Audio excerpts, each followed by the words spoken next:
Should we transition a bit to the 80s? Yeah. All right, cool. Ready. Okay. Yeah, I know we've been trying to do this for a while, but yeah, do you want to do the intro or? Are you good on time? And you promise? Hey, listen, we should be Okay.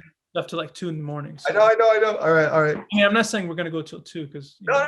you should get your sleep, but right As now I'm ready. I'm just trying to check in. As Shia LaBeouf would say, from the tax collector until the wheels fall off. Um, I uh, haven't seen the movie, but I agree. Today is episode 17 of the Filthy Animals podcast. Um, we are going to cover the 80s today, our top 10 of the decade from the 80s. How are you doing today, Elyusha? I'm doing really well. Been excited to finally do this.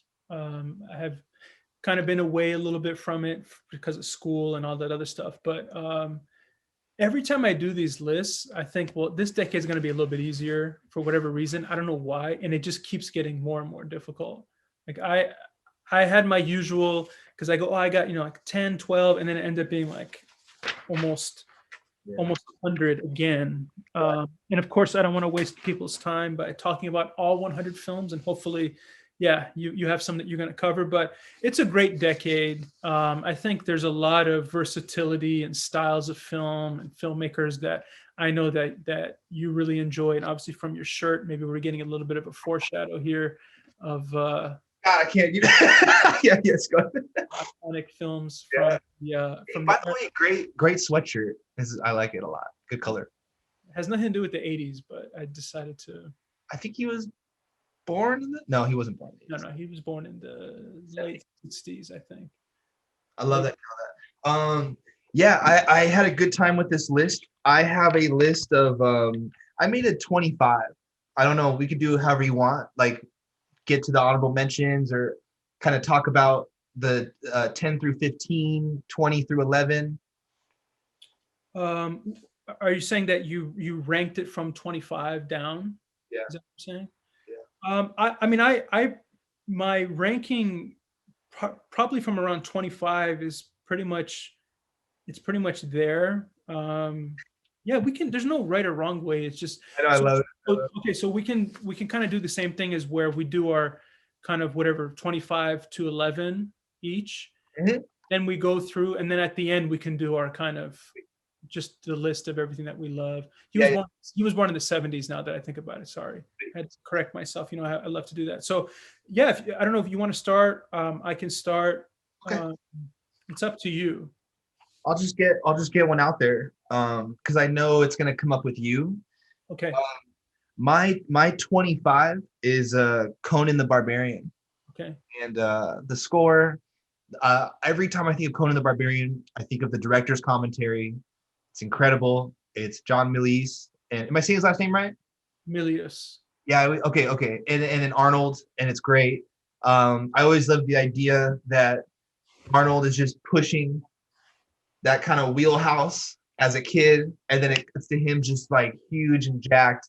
Um, great film. My 20. I'll do my to my up till 15. I'll do 16. Okay. 24 is E.T. I had to get Spielberg in there, and I really do like that film. I love Reese's Pieces. Uh, Performances hold up. Every time the guys in the white suits show up, it still feels like a horror movie. I still feel the fear. They do a good job with that. Number 23 is A Christmas Story. It's easy to take this film for granted because you can watch it nonstop all day, once a year on TBS, growing up as a kid. But I love this film. It's big on my family side when Christmas comes around. We watch it every year. And it's just really well done. Holds up really well. And I feel like it'll be a Christmas film for everyone for years to come. 22 is Aliens. Um, good sequel. James Cameron taking it over from Ridley Scott. Really well done.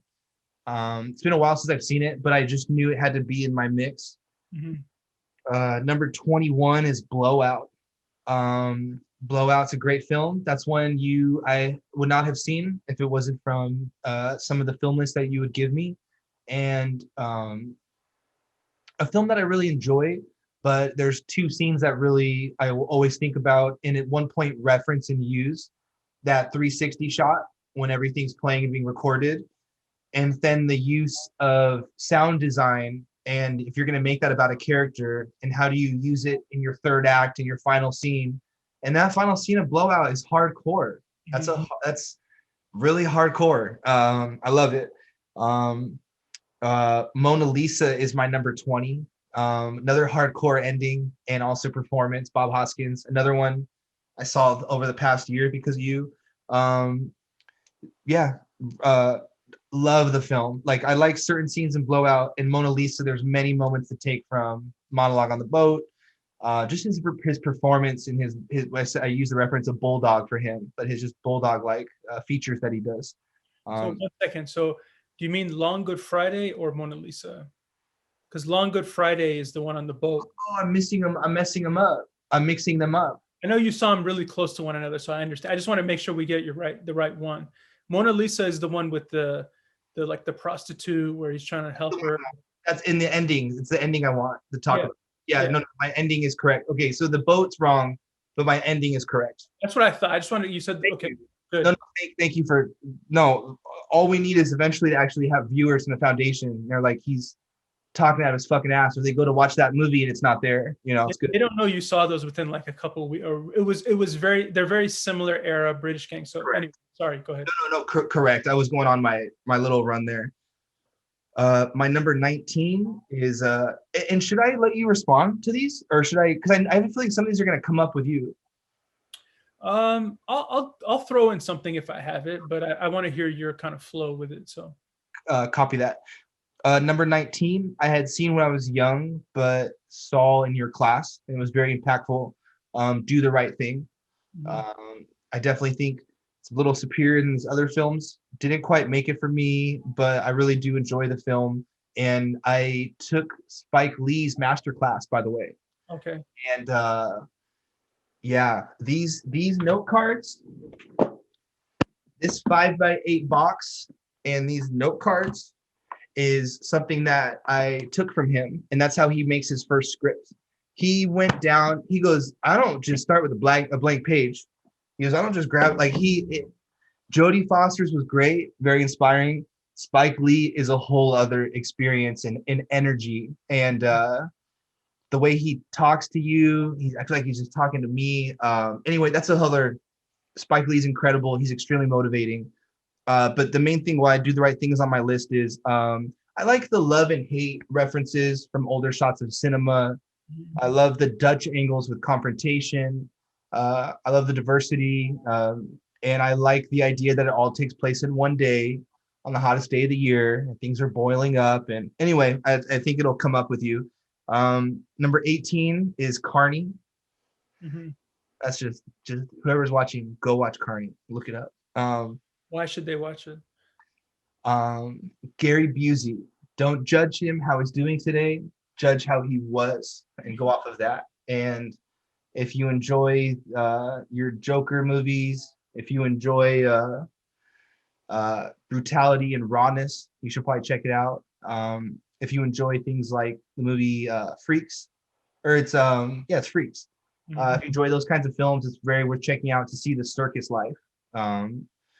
Yeah, right. Anything else? And Jodie Foster's incredible in it. Yeah, no, I agree. It's underappreciated, definitely underrated. That's his one. I haven't even heard of it, probably. Have you heard of Streets of Fire? Mm-hmm. Have you ever watched it? I don't think I've seen it, but I know the movie. Yeah. It came out in that's why it came out in 1984. Mm-hmm. It was directed by Walter Hill, the same guy that did Warriors. It's got, I don't know who the main guy is, but the side characters are Lee Vang, the lead singer of Fear, and his head leader of the biker is William Dafoe. And it's so fucking 80s. It's like so cheeseball 80s, but it's really cool. I have it. I'll get it to you, and maybe or maybe not. We were gonna maybe eventually have somebody on the podcast that was involved in that film. Okay. It's number 17, Karate Kid. I almost wanted to like be able to do this 80s list without the Cobra Kai hype, and not like just clean slate. I love the first Karate Kid. I think the first Karate Kid is a great film. I watched it a lot growing up, and I was a fan of it. And the philosophy, and even when you are, you're trimming in the yard, your trees, the meditation, enjoying everything. Number 16 for me is Batman. Really good superhero film. This is before we had the mobility in the necks, so Michael Keaton kept having to kind of turn, like that. But everything else really good. Good score, good world that we're in, great performances. Keaton, Jack Nicholson, really. I really enjoy those films. I enjoy that one and the sequel. Oh, that was my number 16. Oh, that's right. You want to I stop it? almost kept going. Yeah, I almost kept going. Yeah. You want to keep going? Should I just go to 11? Yeah. Okay. So my number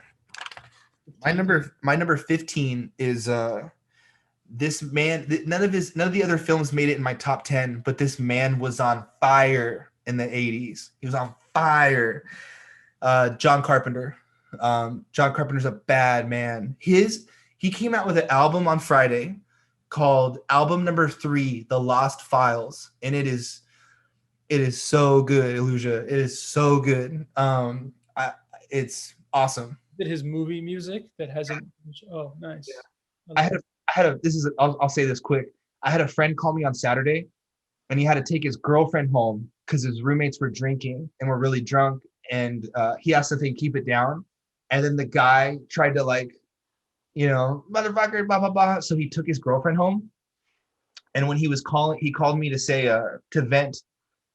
He's like, I'm taking my girlfriend home. He goes, can you believe this shit? And I was like, are they still awake? And he's like, yeah. He's like, yeah, what's up? I was like, party's over. I'm on my way. So as I drive over there, though, I put on the John Carpenter album, and it was bad. I was just like, the streets were empty, good kind of fog coming in. I was driving to Carpenter, and it was very, I forget, I'm kind of a big dude. It was very quick. It wasn't a thing.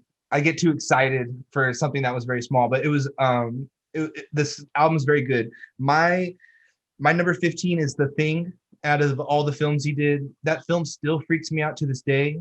My brain knows VFX very quickly, but my brain doesn't process like melted plastic on people the same way. It's disturbing, this little era of horror. Your Cronenberg, Carpenter, that look is just creepy, man. It just holds up. That whole scene where the spider face is crawling off, and they go to kind of project, and it eats the hands. All of it always just bothers me. It really is heavy. Number 14, Terminator. Yeah, it's like a horror film. I definitely like the second one more for how it kind of hit me with me personally, but I like the idea of the Terminator is just like the movie Halloween. It's just like the movie Jaws. Terminator is a cool ass movie. And how do you use a guy like Arnold, where he's still learning English, he's got a thick accent, and how do you make him a star? And it's an awesome exercise of how to do that. I still think, I don't mean to make this a thing, but The Rock doesn't have any. In 20, 30 years from now, how will he be remembered in cinema? And I want him to be challenged. I want something gnarlier. I want him to work with different filmmakers or something. But what's your favorite movie from The Rock? I mean, I like the other guys, but that's not really he Right. wasn't really a lead in that. He's charismatic. I put him above like the Jason Momoas and those types of people. But I agree. In terms of him being the lead, I don't know. There's not one that stands out. They all kind of look the same. I know. And Andreas and Skyscraper and Rampage and things like Central Intelligence and all that. He tried to kind of branch out because it's almost like he was trying to do the Arnold Vin Diesel route, where it's like you got to do like the kids movie, right, Disney contracts. Yeah, and then you kind of, and John Cena is trying to do that now. Like Arnold built that path. I know. and everyone thinks like that's how I become Arnold is. Pop and shit like that. Yeah. Yeah. I don't know. Is there one for you that stands out for The Rock? Southland Tales? No. I forget Um, that movie. for me, which is like the main thing why I'm thinking about this in the first place is the Rock is capable of Yeah. not satisfying everyone, but making a specific film for a certain audience where it's epic. I really like Walking Tall and The Rundown, Yeah, those were better examples of his work, I think. and I liked that. I liked where that was going and that vibe. But yeah, it's it's okay. I had read he's trying to do the King Kamehameha, the Hawaiian king, Yeah, and that sounded like a good large scale. awesome. It wasn't like some rampage skyscraper type thing, but it sounded like maybe there was a little bit more depth to it. So I think he's definitely capable. I mean, Fast Five, I really liked that he was in. That's one of the. I think that was the last good Fast and Furious movie. But you're Right. right. You're right. He does. He can be funny. Serious. I think he's still trying to work on it, but he definitely has all the tools. There's going to be that show about him too that's coming out, Yeah, which is yeah. a little bit weird. But anyway, I know what you mean. I trip out on the tequila thing. Yeah. That is not real. Like that is not a thing. He is not. It's just 100% a fact. I'll sign a piece of paper, my life on the line, bullet to my head. He does not drink. He does not drink that much. He does not end his day with a bunch of pancakes and fucking tequila. It's just not. I'm like, what the fuck? This is like at a certain point, there's gonna be just too. He's in the moment. He's doing what he can to make the most of it. And some things work, some things don't. But yeah, some of it's like spreading a little too thin for me. But I just want to see what's your stamp and what's your mark in cinema as an action hero, and especially because we're talking Rocky 3 and 4 in this decade. We're talking Rambo. We're talking Predator. It's like, what are you going to be remembered for, The Rock? Is it Tooth Fairy? What are you going to do? So that's all. That's my little thing. He's been motivated by the business side of entertainment for a while. Yeah, and I think he and Kevin Hart kind of are in that same path of just like how do I generate revenue and income and multiple businesses and owning the XFL and having a TV show. But I will give credit to him for the show Ballers. I saw like the first couple seasons, but there were definitely moments of depth in that show. It wasn't just him being a big guy. Yeah. Of course, he's always going to be the big guy, but it fit because he used to be an ex-NFL player in the show, and he is in real life as well. But he's still in the early stages of his career, if you ask me. He's still got a lot of work to do. But I agree with you in terms of him trying to find more challenging roles. I think that's one thing to see, like what's going to be his Terminator. Or something that would get you and I like really excited about. Like yeah, no, the him is the king. Sounds incredible. My number 13 is Alex Cox's Repo Man. Good score, good music, good mood, good environment, lot of inspiration for our film Filthy Animals. Yeah, it's on a different day it would be in the top 10. The way I do this is I write down all of the films that I love. Then I like let it sit and kind of process, okay, this is all 80s, these are these films. Oh, this one's 79. Okay, don't even worry about that yet. I think Repo Man is incredible. I just think going off the ones in my top 10 and moving forward, I've just seen more and spent more time with, and Repo Man is incredible. Yeah. I agree. Yeah. Yeah. I mean, Alex Cox is one of those really true artists. He never really kind of fell into the Hollywood trap. Yeah. I like Walker as well from this era. I think there's a lot of cool. That ending is really cool what he did with it. But I think Repo Man is the one that I think probably stood out the most from this era. Yeah. I know that's inspired you in a lot of ways too. Well, it's like you brought it back into my life, and then what I always tripped out on is I would always watch the Criterion closets and people like just like grabbing stacks. I felt like every filmmaker grabbed Repo Man. I feel like 8 out of 10, the filmmakers are like, oh, I don't know if it's the way they do the alphabetical order and like R is right there or what, but I was always blown away by how many people got Repo Man and how much that meant to people. And also it's an awesome, great features, great cover. Mhm. So yeah, Criterion.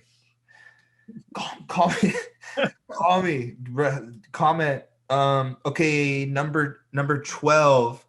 I really want this to be in my top 10. It's number 12. Back to the Future. Zemeckis.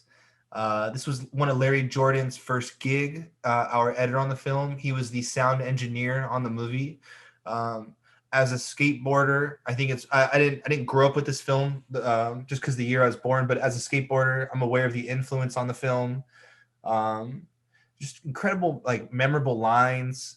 It was a really big deal doing the Universal tour, getting to see the clock and the set for Back to the Future. A lot of those were a big deal as far as like I could almost touch it and get there and see it. And great performances. It's one of those films where if I had to watch a movie with my sisters or watch a movie with Kendra, it holds up for all ages. It's great. It's a good movie. I agree. Um, my number 11 is all these are like I just want it in the my number 11 is Stand By Me. And do you like Stand? I don't think you and I have ever talked about Stand By Me, like in general. I knew it would come up on yours, so I didn't really list it on mine. It's my brother and I think watched that when we were young, pretty often. It's been a while since I've seen it, but it's got all those elements that I think are cool again now. You know, with the Stranger Things and Yeah, it, all no, that kind of stuff. yeah. It's really well done. I mean, it's got a lot of crazy moments. I always think about the where they're throwing up that scene. Story, What's that? the story he writes with the pies. Yeah, yeah, and it I just was know. such a surreal Yeah, moment, and I'll never forget that. But it's definitely well done. Yeah, it's not. I have no problems with the film. It's just not one of my like all-time favorites, but it's definitely a really well done film. I always like Corey Feldman's scene where they hop the fence and Yeah. he's like I know your dad, loony, loony, loony, and he like just fuck you. The scene with the leeches, and he Mhm. pulls a leech from out of his pant, out of his underwear, and he's just kind of faints. And then River Phoenix, of course, in the film, and Jerry O'Connell's the fat kid in the group. Then he gets in good shape later on. Yeah, it's a really good like coming of age story. Kiefer Sutherland at the end and having to deal with that exchange with the dead body, and yeah, it's really really good. Like it's been a long time since I've seen it, and maybe if I like watched it recently, it's like it's number 4 today. But it's a film that always be like kind of hits close to home. I like it. That's Stephen King too, right? Yeah, Basically, yeah. exactly, and that's like it. He's such a great writer because I think we talked about this before. You know, we always think about it and The Shining and all those types of stuff, but Stand by Me, Green Mile, Shawshank Redemption. I mean, like all these things have nothing to do with murder and death, and I think that's his versatility as an author too. Yeah, no, absolutely. And I have it. It was on sale on like the Amazon Prime Day. I got it for like $8, the 4K for Stand by Me. And whenever we do these, I watch The Irishman after. I Mhm. watch. There's certain ones where I'm like, is it my number one? Irishman is so my number one for the 2010 2019. It's so good. But Yeah. the people didn't appreciate. I know you appreciate it, but people didn't appreciate it enough at the time. You can't. It's so well done. It'll always find an audience. A great film doesn't mean it will be immediate, but there's some things that I'll talk about that didn't find the audience initially and then eventually did. So not that the movie was, I mean, people I think still enjoyed it, was recognized awards wise, but maybe overall it didn't get the recognition it should have. Well, if The Irishman came out in the late 90s, when you have films like Titanic or The Green Mile, where they have maybe these intermissions or you sign up for these long films, we're prepared for that. Nowadays, people want to see it's 10 hours, but it's isolated in 1 hour increments. It's all weird, the psyche of it. And it bums me out that they can't even just give the movie a shot and they say it's long. But yet people will sign up. It blows my mind. I don't get it.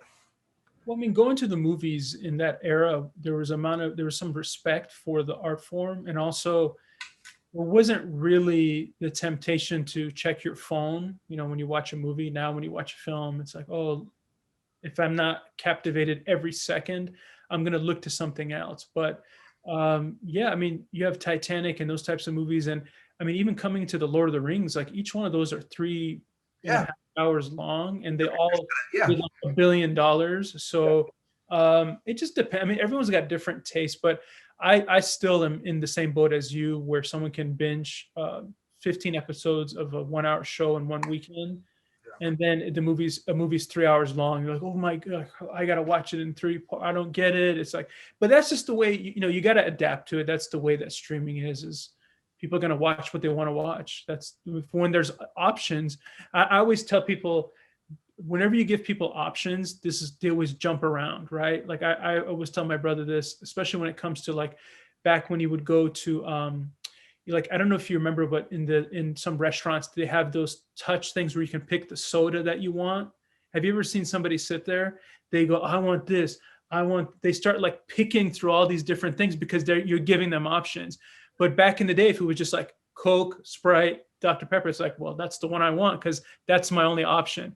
If you give options, people will jump around. And that's what streaming is, well, if that doesn't work, I'm going to watch this instead. So it's just the era that we're in. I've seen that same example you just described in other scenarios in my life with people. I like that you kind of paint it that way. That's a nice way to look at it. Yeah, I agree. Yeah, it was simplification of probably a more complex problem, but yeah, you know what I'm getting at. Teacher, student. Okay. I got it. I'm gonna write it down. I'll write it down. I would like to hear your, little that didn't make the top 10, didn't make the cut. That was my 11. Stand by Me. So we're going from 25, right? Yes. Okay, I just want to make sure because I don't know if I put everything. I mean, I'll talk about these other ones. So I don't think it really matters in terms of the actual. But I had a bunch that were right on the edge. I'll talk about those afterwards. But at 25, I have This Is Spinal Tap. For me, nice. I think that's such a classic film and really launched the whole mockumentary format. Rob Reiner directed Stand By Me as well. I think it's just a great cast with Christopher Guest and all those people. And I just watched it maybe like a month ago again, and it was still funny. Yeah. I really enjoy, the going to 11, all those classic moments. I just think it's a really iconic, and this era is great for comedy. I'm sure we'll get into it maybe afterwards or even in our finalists, but I had so many comedies I wrote down, but that one was just always really unique. And I appreciate that. And that kind of paved the way for all the Christopher Guest films that he did, or And God Spoke, and all these movies that kind of pull from it. At 24, I had a movie called Blind Chance. Have you ever seen that before? You brought it up episode or two back. Yeah. And I acted like I hadn't seen it. I've seen it and I own it. Yeah, it's Krzysztof Kieslowski. Basically, it's kind of it deals with chance and how it's kind of like Run Lola Run and Rashomon in terms of how do certain things affect your life in terms of cause and effect. Yeah. And I've always loved him as a director. In fact, in this era, he did a bunch of great films, and another one, a series that he did was called The Decalogue. Did you ever? No. That he basically takes the 10 commandments and makes like 10 films about each commandment and kind of what happens to the characters. And Blind Chance I've always really loved. I love those types of stories in terms of chance and cause and effect. And of course, Rashomon is one of my favorite films, and Run Lola Run. So I really like from this era that film. He did a film called Short History About Killing, Short History About Love in this era too. So he's a director that I would love for you to get into more. Cool. I mentioned him before with Double Life of Veronique, I think in the 90s. Okay. I have that criterion. I'll share some of these with you, but I'm glad you saw Blind Chance. Which is why I think Blind Chance came up originally. Yeah. And then I was like, I don't know him. And it's probably because you pronounce it correctly. And then when I read his name, I'm like, yeah. I think I'm pronouncing it correctly. It sounds good. It sounds Polish. So I apologize. I don't speak Polish, but Krzysztof Kieślowski is who I'm talking about. I don't know if I can spell it. I think it's Kieslo. Anyway, so that was my 24. At 23, I had RoboCop. my brother and I used to watch this movie all the time. We had the action figures. I loved the music. Basil Polidorus, the composer, who did Conan the Barbarian as well. Of course, it was made in the era of Terminator. It was kind of like, what's the next Robot Man type film? Paul Verhoeven is the director. Just a fun and really well done film. I know they made like 3 or 4 of them, but that first one is really, really well done in terms of the storyline. I really appreciate it. I enjoy the other ones. They're fun. They're all fun, but that first one, I think, just there's something great about that. And we used to always just walk around saying, "I'll buy that for $1." That one of the famous quotes from the movie. So, 23 RoboCop. Again, this era, there's so many that I want to talk about that. I'm sure you're going to bring them up, but we'll talk about them later. But 22, you mentioned it. Back to the Future. I have that one down too, of course. Just one of those movies that's like everybody loves it. Even the second one is great. Exactly. Yeah. So. I don't know if there's anybody out there that hasn't seen it, but probably most people have. Iconic, Michael J. Fox, just great in that role. I think the casting was top notch. The music, just the whole idea of kind of just that concept of getting to see your parents fall in love, I think was the heart of that film. And the movie originally was Eric Stoltz that was cast in the lead, and they filmed for a month with him in that lead. And then they realized, Robert Zemeckis, that it's just not working, and they needed something with someone with a little bit more vulnerability. So Michael J. Fox was on, I think, was it Family Ties, and he was filming that during the day and then coming there. He said he basically did not sleep at all when they're making the film. So anyway, just everyone knows, iconic film, great concept. I mean, the DeLorean, the car, everybody loves it. And the Universal Tram Tour was a great way to the first time I saw it, oh my God, there's their court, and there's the clock tower, there's all that kind of, so 22, Back to the Future. 21, I had Rocky 4. Again, I'm getting into these things of like movies that I just really enjoy. And I love, the first Rocky is in its own category, but Rocky 4 is damn good. It's like, people forget, it's like 85 minutes. It's like quick. It gets to the point, awesome music. Dolph Lundgren is just greased up the whole movie. Stallone is like probably in his physical prime. Yeah, you're right. What he was going through, but just entertaining all around. James Brown, you got everything in there. No, they do a really good job of how do you keep upping up these training montages? Like how do you go? And then to have Dolph Lundgren, in a studio with scientists, and he's indoors and he's in a lab, and they see him, he's doing steroids, and Sylvester Stallone is not. He lifts wood logs. He runs in the snow. It's great. It's very cool. He grows a beard to show he's been there a while. If I was to like do the list of the most movies I've watched in the 80s, I think Rocky 4 would make the top 10, like by not my choice. I know I'm a big fan of that movie also. Yeah. Back when we were living in, I think when we were in New York, they had like a bunch of movies that you could just rent the VHS of. Yeah. And it was a lot of kind of just like more, just I guess movies that are kind of more mainstream. But for some reason they had like Rocky 4 and 3 in the pile, and you would get to have it for like a week, and then you would return it. And every time my brother and I would grab Rocky 4 and watch it. And training montage, the music. I've put on that music to like work out in the past. Yeah. When he's like lifting the thing, you're like, I can do this too. But you're right. The cross cutting of being injected and punching the bag and running, and then he's trying to lift there, running up the mountain and like yelling Drago at the end. It's just, and I think just this, I love this era of Stallone, to be honest with you. I next to Rocky 4, I put Rambo: First Blood, because I think that movie is incredible.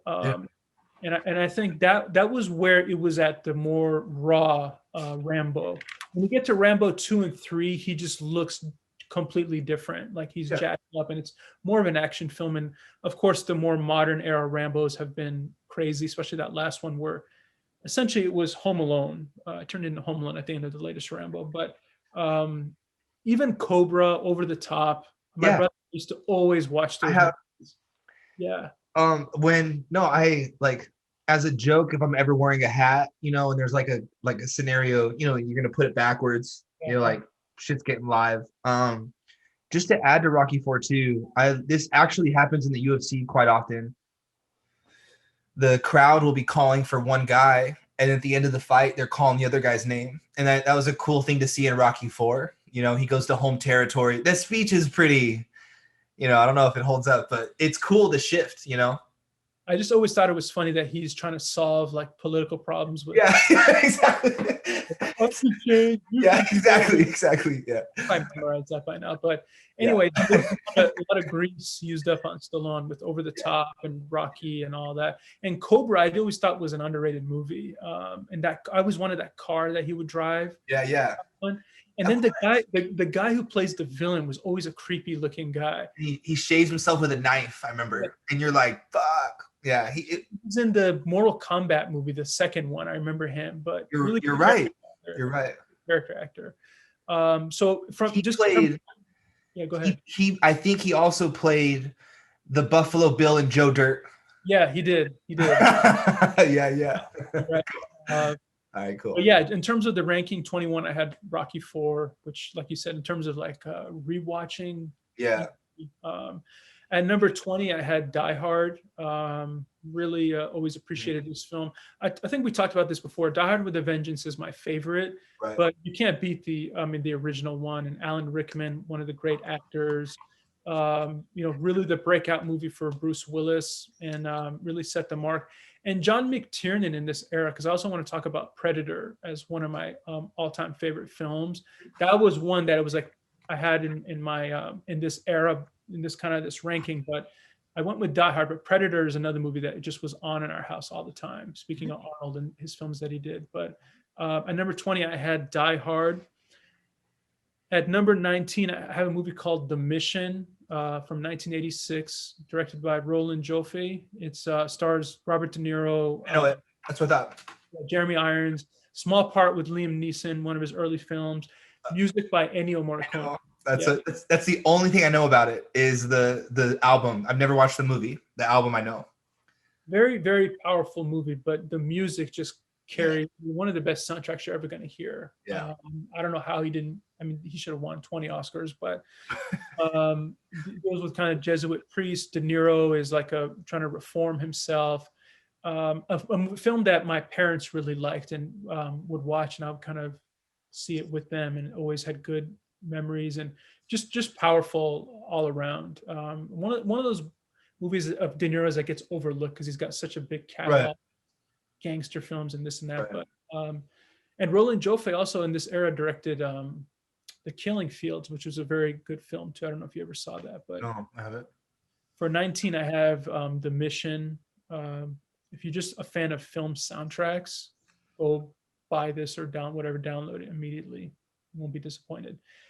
At number 18, I had Karate Kid as well. All of these consecutively. I mean, not The Mission as much, but Die Hard, Rocky 4, Back to the Future, RoboCop, Karate Kid.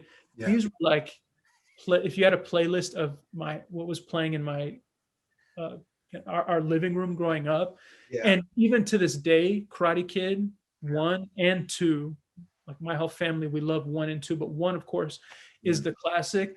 Awesome casting, Pat Morita. Originally in the film, in that role of Mr. Miyagi, they wanted Toshiro Mifune to play it. That's awesome. But he was too heavy, like he was too serious. They said they needed someone with a little bit more kind of comedic touch. Yeah. And Pat Morita's background was he was a stand-up comedian, and he does that Japanese accent because his English is perfect. That's not how it sounds. And he just, like my dad always says this too, it's almost like this guy was a karate master for his whole life, the way he delivers the lines, like every deadpan. Unbelievable. I also think that works, the non-threatening. You judge it, you judge him being a little bit smaller, a little bit more frail than Toshiro. That's awesome. You shared that. That's really cool. Yeah. Even for the lead role, Ralph Macchio was up against a bunch of different people. I just think it's a class. Basically, it's John G. Avildsen who directed Rocky. He basically said, "I want to make Rocky, but basically karate, and kind of base it in high school." And I think the second one is really well done too. Now, again, the show, my problems with it. I feel like they're messing around with the magic of the original one, and they kind of waited for everyone to pass away because John G. Avildsen is dead. Jerry Weintraub, the producer, died. Pat Morita's gone, and they kind of just did their own thing with it. And I know it's a big hit, so that's cool. But Karate Kid 1, just classic hero's journey film, the mentor, all that stuff. I need to check out the second one. I don't have any. I've never seen it. Well, the season, that new season of Cobra Kai, I haven't finished it, but that's basically they're telling you everything from the second one. Right, but I'll still see it. I'm with you. That's cool. My Karate Kid was my 17. It was your 18. They almost lined up right there. Okay, so honestly, I don't even mind the third one. I kind of like the third one too. No, you said that. I heard you say that. Yeah. I mean, Rocky's the same way. I didn't talk about Rocky 5. It's from the 90s. Rocky 5 was fun too. So Rocky 3 again from this era with Clubber. No, I have a Rocky 3 and 4 thing on the side that Save that for you. This is a real thing. I'm sorry, I don't remember his name, but the Mr. Miyagi, the first time I ever realized there was such thing as short films. I saw him in a short film as a sushi chef, and looking back on it, I didn't know they made short films. I was like that young when I saw it, and he was the first time I ever saw a short film was with Mr. Miyagi, aka Pat Morita. Thank you. At number 16, I have I put both of them because it's funny because we were just talking about it, but I put Long Good Friday and Mona Lisa because it's the same thing that you were thinking. I should have done that. They're almost like connected with each other. It's different filmmakers, but Bob Hoskins at the center of both. Yeah, I think he was kind of like the Jason Statham before Jason Statham in terms of the way he would speak. 100%. Yeah. I think Bulldog is such a good way to describe him because he's not like a big guy, but he's just his mouth and his body language makes up for all that. And I think Long Good Friday and Mona Lisa, if you're talking about the history of British gangster films, and I have my Get Carter poster behind me. We'll get to that. We'll get to the 70s, but these two are great. I think just for Bob Hoskins alone, but you also get Michael Caine in there, and we get a little bit of Pierce Brosnan and Long Good Friday and Helen Mirren. So just great films. Yeah, no, that's cool. You had my back. I'm glad I went first, and then it's good. At number that was 17, right? So at number 16, I have Glory. Good. With Denzel, Morgan Freeman, and even I want to throw in Andre Braugher. I really like him in the film too. And of course, Matthew Broderick, Cary Elwes, directed by Edward Zwick. Again, when you talk about a soundtrack, James Horner, rest in peace, amazing composer. And just one of those movies that I think maybe the first time I saw it was in a history class when I was in middle school. It was like one of those times where you could actually put on a movie because it was educational. Yeah. And I remember even at a young age feeling the power of that ending. I don't know if you remember what happens, but it's been a really long time since I've watched it, but it's come up frequently with us. And when it comes up again, I'll give it a go. Yeah, I'll let you experience it again. But when you talk about Denzel Washington, great performance. He won an Oscar for a supporting role.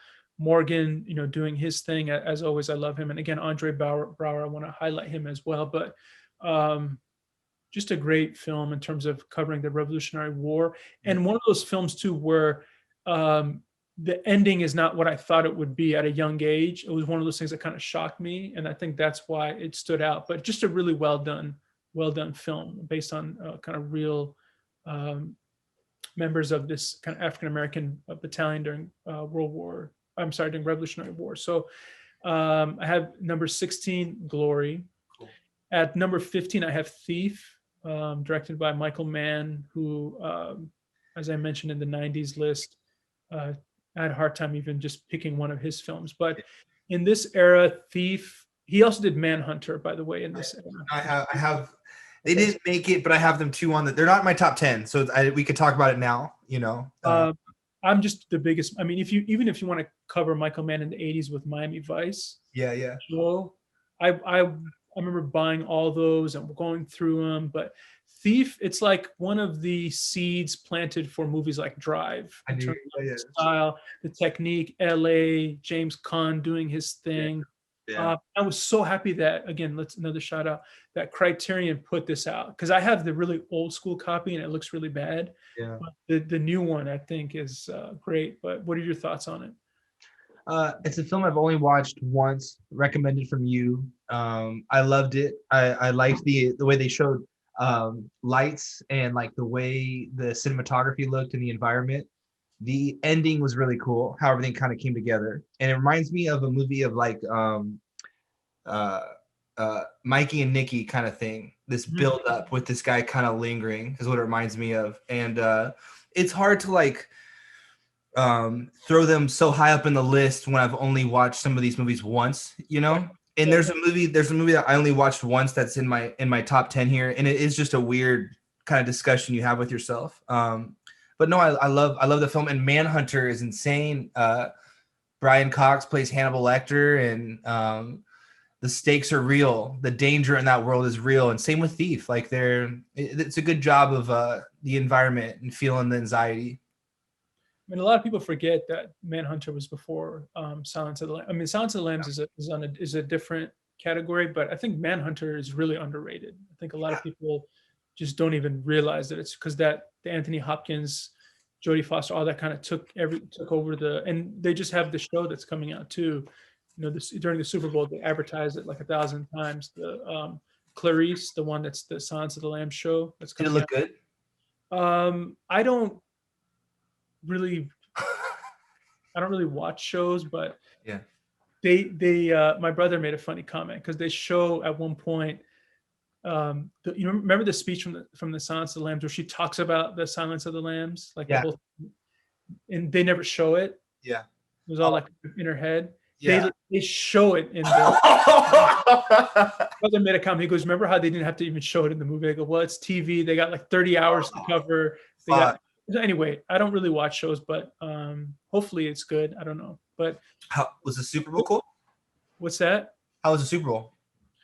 It you know, Tom Brady won again, so that's just unfortunate. But Right on. I wasn't going for any. I just wanted to see a good game, but it wasn't a good game. It was just dominated by one side. I had scheduled a podcast at like 5 p.m. with Kevin and Shun, They didn't and then play. I realized it was a Super Bowl, and I said, "Oh, I'm so sorry, guys. Do you want to reschedule or anything?" And they're like, "No." So They seem like big football fans. it's awesome. Yeah. What was the best spot? The best, like, was there a good TV spot or trailer for a movie? You know, or no? I'll tell you one that we all had a crazy reaction to was the new Fast and Furious one. Okay. Looks Uh, good. there's a moment where the car goes sideways into a building. Uh, my brother, my nieces, and everyone, we were like looking at it, and we just all like, "What?" We rewinded it like 30 times to watch it because we go, "What?" And of course, my dad comes in. I know. Yeah. What'd Dad say? What's going on? There wasn't really that because it's such a strange year, so nobody's really kind of pushing that. They showed that new M Night Shyamalan one called Old. Oh, that's right. That one, I saw the trailer for it. Look cool. yeah, it's, you know, he's always high concept. I'm trying to think of the other movie ones, but it wasn't as many. It's hard, of course, with COVID and our situation. Yeah, I've been waiting to see a I just assumed we were gonna finally get a trailer at the Super Bowl for Mortal Kombat. I don't know why. no, unfortunately, nothing That, on yet. it comes out in April. There's no trailer. Is Okay. that HBO Max? Yeah. Yeah, they're probably just holding. They're probably gonna blitz you 2 weeks before. Yeah. Going back to I know we talked about Thief, but I think Silent Rage and Manhunter could be a good little double feature. Oh yeah, I think so too. Okay. But Thief is an excellent choice. Excellent film. Good casting. Yeah, so for 15, I had Michael Mann's Thief. At 14, I had Wings of Desire. Just really loved this film. Wim Wenders, Bruno Ganz is the man. You got music from Nick Cave, Crime in the City Solution. Was later remade into City of Angels with Nicolas Cage and Meg Ryan. But I just love the mood of this film, the black and white cinematography, the color that gets sprinkled in.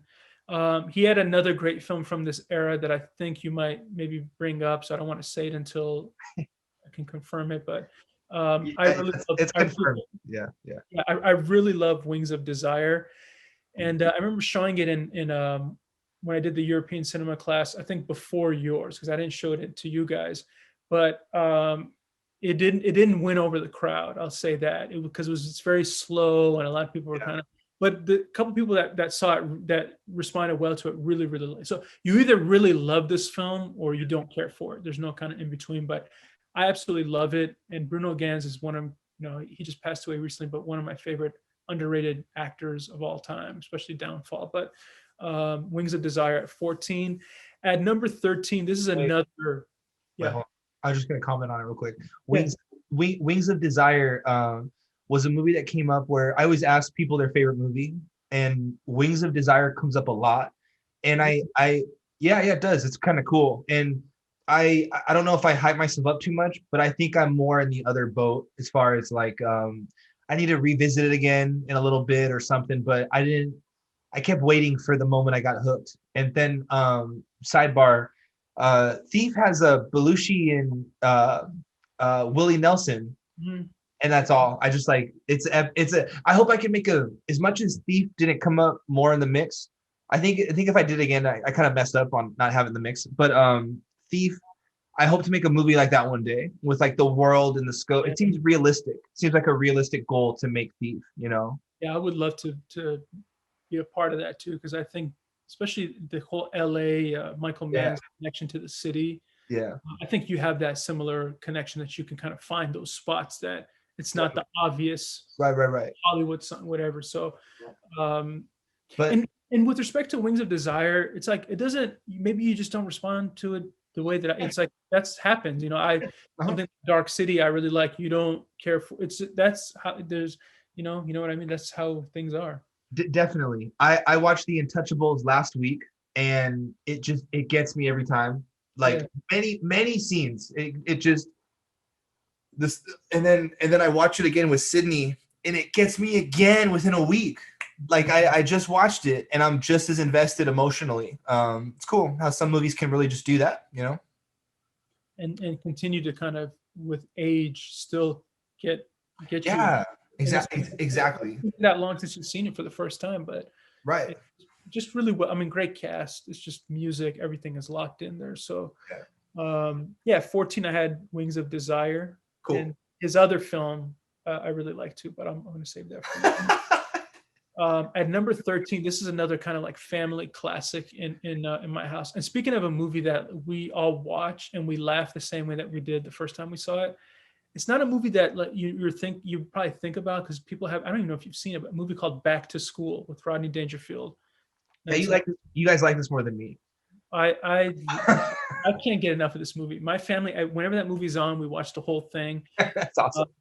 and I put another one right next to it, two movies next to it, because these three were on replay consecutively in my house. So I had to put them together as like a family because this is my family's kind of trifecta. Back to School, 1986. Three Amigos, Oh also yeah. same year, I think is just awesome. Yeah. A little bit of a parody of Magnificent Seven, John Landis directing it. And then the third one is Johnny Dangerously, directed by Amy Heckerling with Michael Keaton, where it's like a parody of mob movies, but it's kind of Right, like more of right. a comedic approach. But if I had to kind of lock in one for number 13, I would say Back to School. And of course, it's not one of those movies that you think of as like all time great, but in terms of favorites in my parents' house and still to this day, Yeah. Rodney Dangerfield is the man. I mean, he puts his own like we quote this movie on a daily basis whenever we're like we'll talk about it all the time. So really love Rodney Dangerfield. I think this movie still, at least for me, holds up really well. It's fun. Basically, his son is going to college and he decides he's going to join him, and the kind of things come from that. So really, Um, really great film. The one Rodney Dangerfield movie that gets me though, and I love the movie. It's one of my dad's all-time favorite films. I had to watch it a lot growing up. And I do love the film Caddyshack. I have that down for. I have so many comedies, but Okay, okay. oh, Go. absolutely. There's no like we can talk about it now if you want to. No, it's just like to this day when I hear a kid go, hey, every time I say to this day, I think of Deontay Wilder when he freaks out on that reporter. Remember? Yeah, yeah. To the day, he like freaks out on him out of nowhere. The reporter's like, "What?" Whenever I hear a bratty kid, he's like, "I want a hot dog. I want a milkshake. I want. You'll have nothing like it." I always want to be that voice. I always. It just projects out wanting to yell it. You know, I love that movie. And another era for somebody that kind of for me, I didn't put this film. I could have easily put into this right now, but I just love Chevy Chase in this era. And Fletch is a movie that my brother and I watched 24/7. We still, to this day, we still enjoyed it. So, yeah, Caddyshack is up there. And Rodney, he wasn't really an actor. You know, he was kind of he was himself in every movie. And Back to School is the prime example of himself. And a lot of people forget that Robert Downey Jr. is in this film, Back to School. The early days when he's just trying to be funny. Keith Gordon is in it. You have the actor who plays Johnny Lawrence from Karate Kid. I'm trying to remember his real name. Billy Zabka. Nice. He plays the same character basically. He's like the bully. Yeah. So you got a lot. Ned Beatty is in it. The guy from Blade Runner. I forgot his name. He's still alive, but a really good cast. Really good cast. So number 13, I had Back to School. But cool. 3 of those Johnny Dangerously. Yeah. I have to mention it. At 12, I had it's 2 pairs of films from 2 of my favorite directors of all time that I just kind of put them together as one because I wanted to talk about them. I have Ran and Kagemusha from Kurosawa. Yeah. That was in my 10, outside of the 10. Yeah.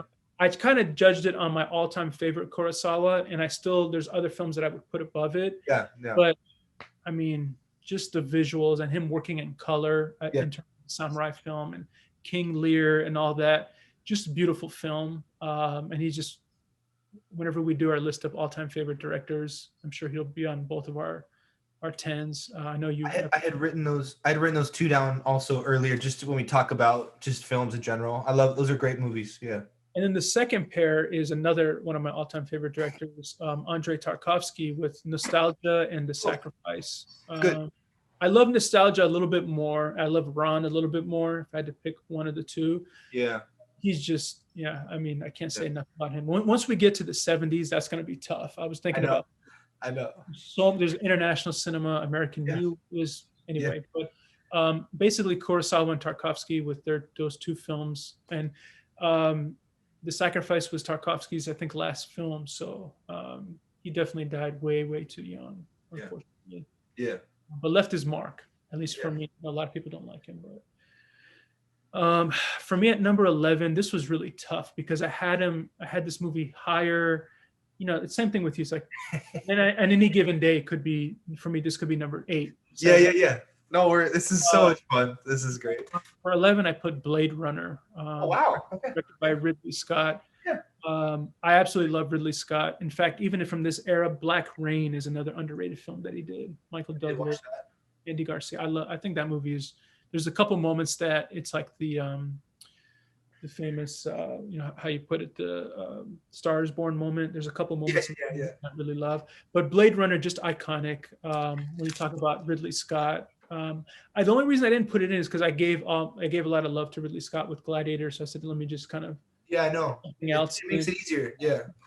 But if you were to ask me to do this list a week from now, Blade Runner might be number 7, might be number 8. That's how much I really love this film. But it's just it's tough to rank these because they're just a lot of these movies just have so much meaning and power. And Ridley Scott's one of my all-time favorite directors. I have that Blade Runner briefcase. Yeah. One of the nerdiest things I have. And I think it's, I won't bring it down, but I'm bust it out, man. I'm gonna go get it. I'm gonna show it to you. Blade Runner. There's 3 versions of Blade Runner if you're to rent it. There's like a director's cut, the regular cut, and the extended cut. When in doubt, oh my gosh, man, you're right. That's nice. I don't know if I have all the things in here, but it comes with the like the little Oh yeah, origami thing. crucial. This is me being the film nerd, but it comes with the car. So cool. That's so cool. It came with like 10 different versions of the movie because Ridley loves to do that. And then it comes with like this weird like film cell thing of the Oh yeah. gram. Yeah. Probably one of the nerdiest things I own. I have no problem with it. I got my Blade Runner files. What's your favorite cut? What's your favorite cut of out of all the Blade Runners? The director's cut, I think, is that one's fine. I don't need the final cut and all that.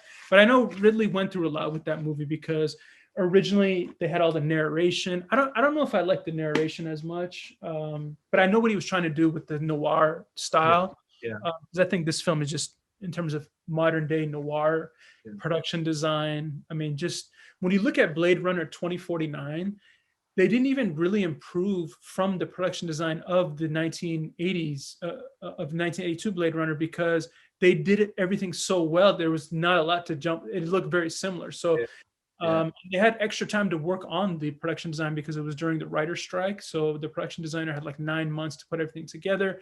Ridley Scott is a graphic designer, storyboard artist. So they really, I mean, he's a master at creating worlds, but this was one that had it at 11, but could easily be 6 or 7 on a different week. But 11, I had Ridley Scott's Blade Runner. Very, very cool. I think I prefer 2049 over the OG, but I need to, give it time. But I remember taking 2049 seriously and watching the first, because I hadn't seen Blade Runner, the OG, watching it. You got to put that in your stack next time when we borrow stuff. It's awesome. Before we, oh my gosh, there's more. There's a lot of. I'm not going to even go through it, but anyway. You're gonna, do you want to write down what you think my number 1 is? Did you do that this week? I didn't do it for yours. I'm gonna write it down though. I didn't do it, but let me. I got an idea. For me or for you? Okay, so for you, I'm trying to think if there's anything here that you may have a crossover on.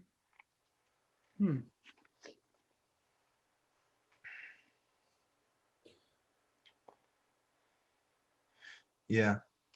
This era was harder for me to think about in the same way that we've done in the other eras because I don't know if we've talked about a lot of these as much. I wrote down what I think your number 1 is. And then I'll write down now. Okay. Yeah. Dude. I know there's things that are going to be in your 10 that we haven't talked about. But I'm trying to think. 1980s. What? Oh, okay. Don't say it. I have an idea. I don't think it's going to be your 1, but I think it's going to be in like your 2 or 3.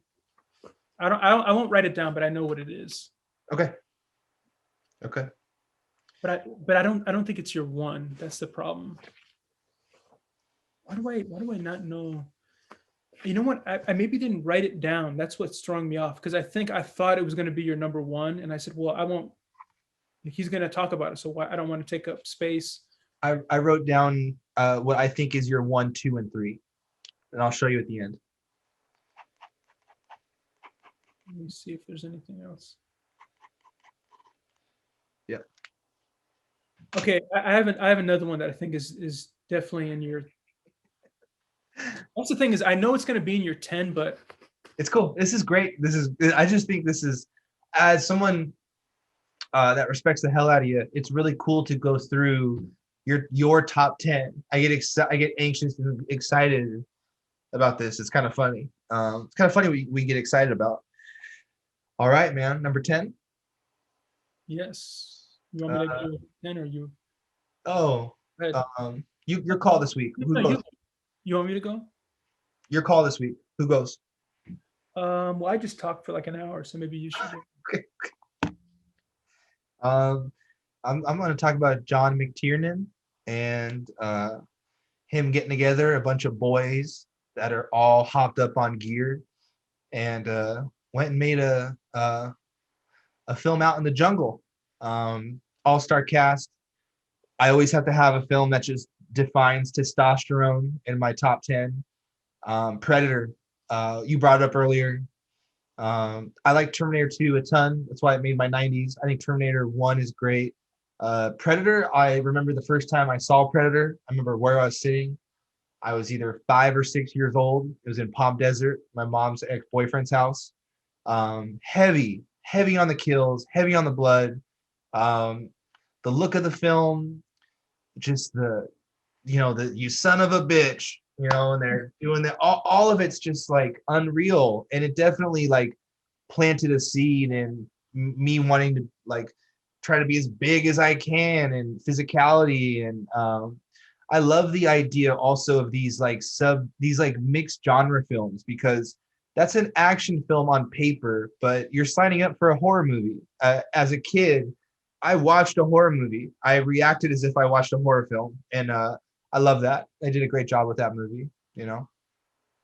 Yeah, I'm glad you have it in your 10 because that was one that I had really close. But Yeah. when I talk about Die Hard, I'll bring it up, and I was hoping I go maybe he'll have it there because I Yeah. kind of wanted it represented in the Yeah. thumbnail Yeah. because it's It just is. It is. I think that movie is just even I remember that was the first time I heard Little Richard, the Long Tall Sally.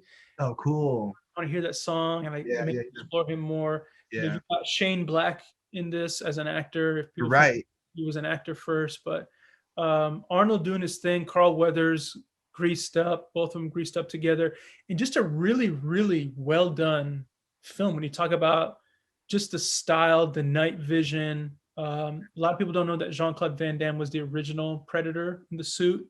Oh, yeah. That's right. Okay. Okay. He got kicked out, and the other guy came in, who ended up being the Harry and the Hendersons guy too. I think the Nice. big Nice. guy. But it's just a really. It's like when you're young, it's kind of scary when you're looking at it. Like Yeah. the mouth opening up, the sound design, Arnold screaming, like putting like. Yeah, I think this is a really great film. It's pretty epic when your whole team leaves and you're like, fuck it. Like, I'm going to dedicate everything to killing this guy. I'll sacrifice myself. Like, it's cool, man. I like this Sonny. I had to look his name up. Sonny Landham. Mm-hmm. His face, his jaw, just the way he looks. Native American guy. Yeah. And the way his kill is done and the way his character and I mean this is get to the chopper, right? This is that line like Yeah, this is and insane. Just do it. All of it. I remember. I mean, I'm not a big gun. I'm not like a gun person. Yeah. Remember, Jesse Ventura had that Gatling gun. Yeah. Yeah. Damn, I want one of those. Yeah. Yeah. Jesse Ventura. Like, Yeah, yeah, yeah. He became a governor, right? yeah. Like Arnold Minnesota. and him. It's just cool. Yeah. Yeah, it's one of the few films with two future governors. And Yeah. And they're like on steroids. Both guys are on steroids. yes, definitely. Yeah, I miss that. You don't get as many. Yeah, anyway, that's my number 10. I think it's a great film, and it will always hold up for me. And it's one where it's like you can only watch it for your first time and go through that kind of experience. Yeah. They did a bunch of sequels, and then Alien versus Predator, and this and all that. But the first one just I think stands on its own. Oh yeah, Predator 2 is a decent watch. It's not terrible. It gets a bad rap. Mhm. The one with Adrian Brody though is just Yeah, yeah. dog shit. Yeah, yeah, yeah. Okay, okay. You're number 10. For my number 10 is a movie that I try to share with a lot of different people, but I always get mixed reactions because it's not a film that people typically think about as a like all-time great, but it's very influential. And it's part of a trilogy of films by this director named Godfrey Reggio, and it's a movie called Koyaanisqatsi. It's a documentary. Cool. I always give love to documentaries, but and Koyaanisqatsi is a Hopi word meaning life out of balance. And this film, it's not a documentary in the sense that you would think. There's no dialogue. There's no narration. There's no interviews. It's all done in kind of a poetic way that shows basically how humans are not respecting Earth and how it's kind of falling apart. And the music by Philip Glass, you know, I know we love to put clips, but um, Yeah. unbelievable music, and it really carries everything forward.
They use time lapse. They show landscapes. They show the effects of basically humans on Earth. That's kind of like the main thing behind it. It influenced everything from Interstellar in terms of the music and the visuals. Watchmen took a lot from this. I had read that Grand Theft Auto and The Simpsons, and like this is what we're talking about. And Francis Ford Coppola really saved this film. Godfrey Reggio, I think the budget was only about 40,000 to put this together, and he had a tough time getting it distributed. And he showed it to somehow got it to Francis Ford Coppola, and he loved it. He said, "I want this movie to be seen." So if you watch the film, it says Francis Ford Coppola presents, and then it's Koyaanisqatsi. Um, and I just think this movie should be seen by more people. It's very experimental. My brother and I joke about this. I showed this to my brother when he was like 13 or 14 years old. I said, "Let's watch this movie," and he absolutely hated it. He goes, "Why the hell did you show that to me?" He watches it on his own, maybe like 5 or 6 years later and just loves it. And I always give him a hard time. Like, I was trying to show this to you. It Criterion put out all three of the trilogy. Koyaanisqatsi to me is the best one. And in terms of kind of documentaries from this era, I'll kind of just throw in a couple other ones that I like. Yeah. The Thin Blue Line is incredible. Burden of Dreams, the one about Werner Herzog making Fitzcarraldo, which is Yeah. also from this era. And then Stop Making Sense, which is the Talking Heads documentary, Jonathan Demme directed. But Koyaanisqatsi at number 9 for me is a movie that I love. Really, the music is what drives a lot of this for me, because it really sets the tone, because there's no narration, there's no dialogue or anything. But I had to give it love because I think it Yeah. should be seen by more people. And hopefully, you get a chance to see it too. I have it. I'll bring it for you. Thank you. I was literally just about to ask. This is not like watching a Netflix documentary about a serial killer. This is a experimental, kind of more of a poetic approach, just giving people a heads up. Um, I and also the other documentaries you named off sound very interesting. The Thin Blue Line is one of my favorites too. I know I talk about the thin. It has nothing to do with the Thin Red Line, but No. But I've heard of it. I've heard of it. And the one with the talking head sounds great. Stop Making Sense, Jonathan Demme. Crazy. I think you would. Have you seen Burden of Dreams? No, that's what all these sounded really cool. Yeah, I got to get those to you because Okay. Fitzcarraldo, Werner Herzog made it. Yeah. Fitzcarraldo. But Burden of Dreams is about the making of Fitzcarraldo, where basically he and Klaus Kinski wanted to kill each other. Yeah. No, I know about. Yeah. I've seen bits of it, but I haven't seen all of it. Yeah, you would love it. I have to get that for you. Well, I thought the big one was Aguri, Wrath of God was the big one with the documentary. No. I don't know if they talk about it in Burden of Dreams too, because Okay. I get it. Wrath of God was they worked on that with each other first In the 70s, and then but this one is about the making of Fitzcarraldo, where they kind of came back and worked with each other again in '82, I think it was. awesome. And they still had. I mean, Klaus Kinski was crazy, but Yeah. I recommend all these. But Koyaanisqatsi for me is my favorite from the '80s in terms of Cool. documents. Yeah, that's Cool. Awesome. So that was number 10, right? yes. Okay. I'm sorry. Should be a little more prepared. I don't know the filmmaker on the top of my head. I'm probably gonna butcher it anyway. Yep. My favorite film I had seen before. I have heard of the movie. I'd watched it on my own. Watched it a little older, in your class, a little more mature. I live by this like quote that's in the movie. My grandfather's always said it. In this episode we just did with I did an episode with Nico, the guy in Turkey. The quote is from my grandfather, but it's also related to this film. Giuseppe Tornatore. Yeah, Giuseppe Tornatore. Tornatori. That's way more Italian. So, okay, Tornatori. Yeah. Yes. From 1988, Cinema Paradiso is in my top 10. It's my number 9.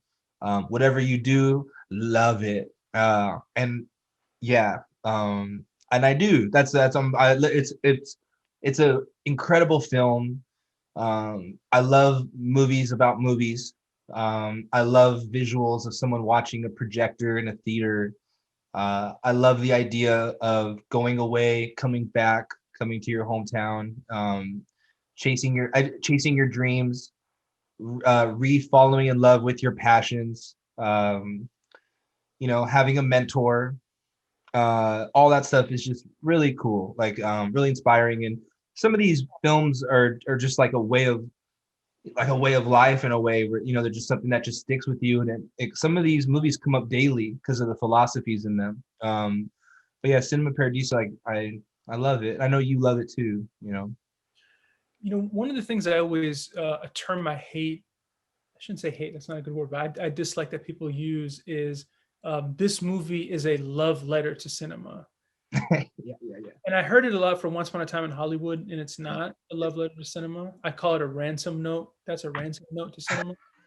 But Cinema Paradiso is truly a love letter to cinema, because it's about making films. It's about a filmmaker. It's about the stages of Italian cinema. everything from neorealism Sure. to You're right. Fellini. Theater represents those stages, and Right. of course, again, you're going to hear his name come up a few more times with me, but Ennio Morricone's music really just, I think, elevates everything with this film. I don't really like the extended cut that's like 3 hours long. I Okay. think that 2 hour one is really, it keeps it tight. And I think I Yeah. have it somewhere. I won't waste time, but yeah, actually, I'll go grab it right now because I can see it. But um, I had this one too. This is like the Cinema Oh my Paradiso God, that's beautiful. collection, and I don't think the DVD is even in here because I was using it for one of my classes. But it had like all the different cuts in here and things like that, and it's got like I don't know why this is not opening up, but it's like a booklet with just a bunch of things from the film, like the different Yeah, I love that, man. things like this, and Yeah. like some stills from the film. So yeah, I think this film is just truly a love letter to cinema. If you're a fan of movies, I don't see how, like truly a passionate fan of movies, I don't see how you can't come away loving this film. You know what I mean? And it's one of those movies I show in my classes, and just always gets a positive response because it's just, it's emotional, it's funny, it's dramatic. Everything is just balanced really well. And Tornatore he's a great Italian. He did Mediterraneo, I think, in '86 in the same era, which won Best Foreign Film Oscar, I believe. And then this one also won too. So he actually restored that prestige back to Italian cinema that was gone for a long time. Because in the 40s and 50s, you had neorealism, then you had the spaghetti westerns and Fellini, then you had the giallo films. But then in the 70s, it kind of drops off, and then he kind of brings it back up. And this film was a big reason why. Definitely. When you got up right now, did anything change with your audio or however you do your sound? Does it sound bad? It got a little higher up. I didn't touch anything with sound. Okay, maybe I'm tripping. My bad. Maybe it's from the you going away and coming back. Maybe I was excited about the DVD and I yelled it to you. That's a beautiful DVD though, and we're gonna see the sales go up big time on the suitcase for the Blade Runner. Not even in the 10. Yeah, I think all of it, you know, especially with like the timing of your class and that film, it just kind of kept winding me up and motivating me, and extremely inspiring. And Absolutely. I wanted my grandfather to confirm what his quote is, you know, like his philosophy, his way of life, and it's find work you love to do and let someone pay you to do it. And it's a similar thing, except my grandfather wants me to have security, you know, but whatever you do, love it, you know. And there's just that's enough for me, you know. And one of my favorite things is to hear Professor O'Brien pronounce the title of this film, because, you know, he's got his Italy connection. He loves Italy. His wife is Italian. Yeah. He'll go, yesterday I was showing a movie, Cinema Paradiso. Like, he really gets into the like cinema. I was like, damn, cinema, but a cinema paradiso. There's nothing like telling your professor, oh, I went to Cinecita. Ah, that Cinecita. Yeah, I know. I went through the same shit. Yeah. Well, he's got a house there, so if he doesn't know how to say cinema, then they're gonna kick him out. I just started. You know what he did that was so gnarly is I told him the first time I ever had him, I went there, and then every other class I had him, he'd be like talking, he'd be like, James has gone there, and like he would just start isolating me in class talking, and I'm like, it was great. He's the man, you know. Speaking of, you know, when we talk about pay it forward and people that are there for you, he was a big inspiration and help with me too as a student at El Camino. Yeah, and he's still helping me, and I know he's been there for you for different reasons too. But it just makes me, the title always makes me think of him, because I go Cinema Paradiso, but he goes Cinema Paradiso.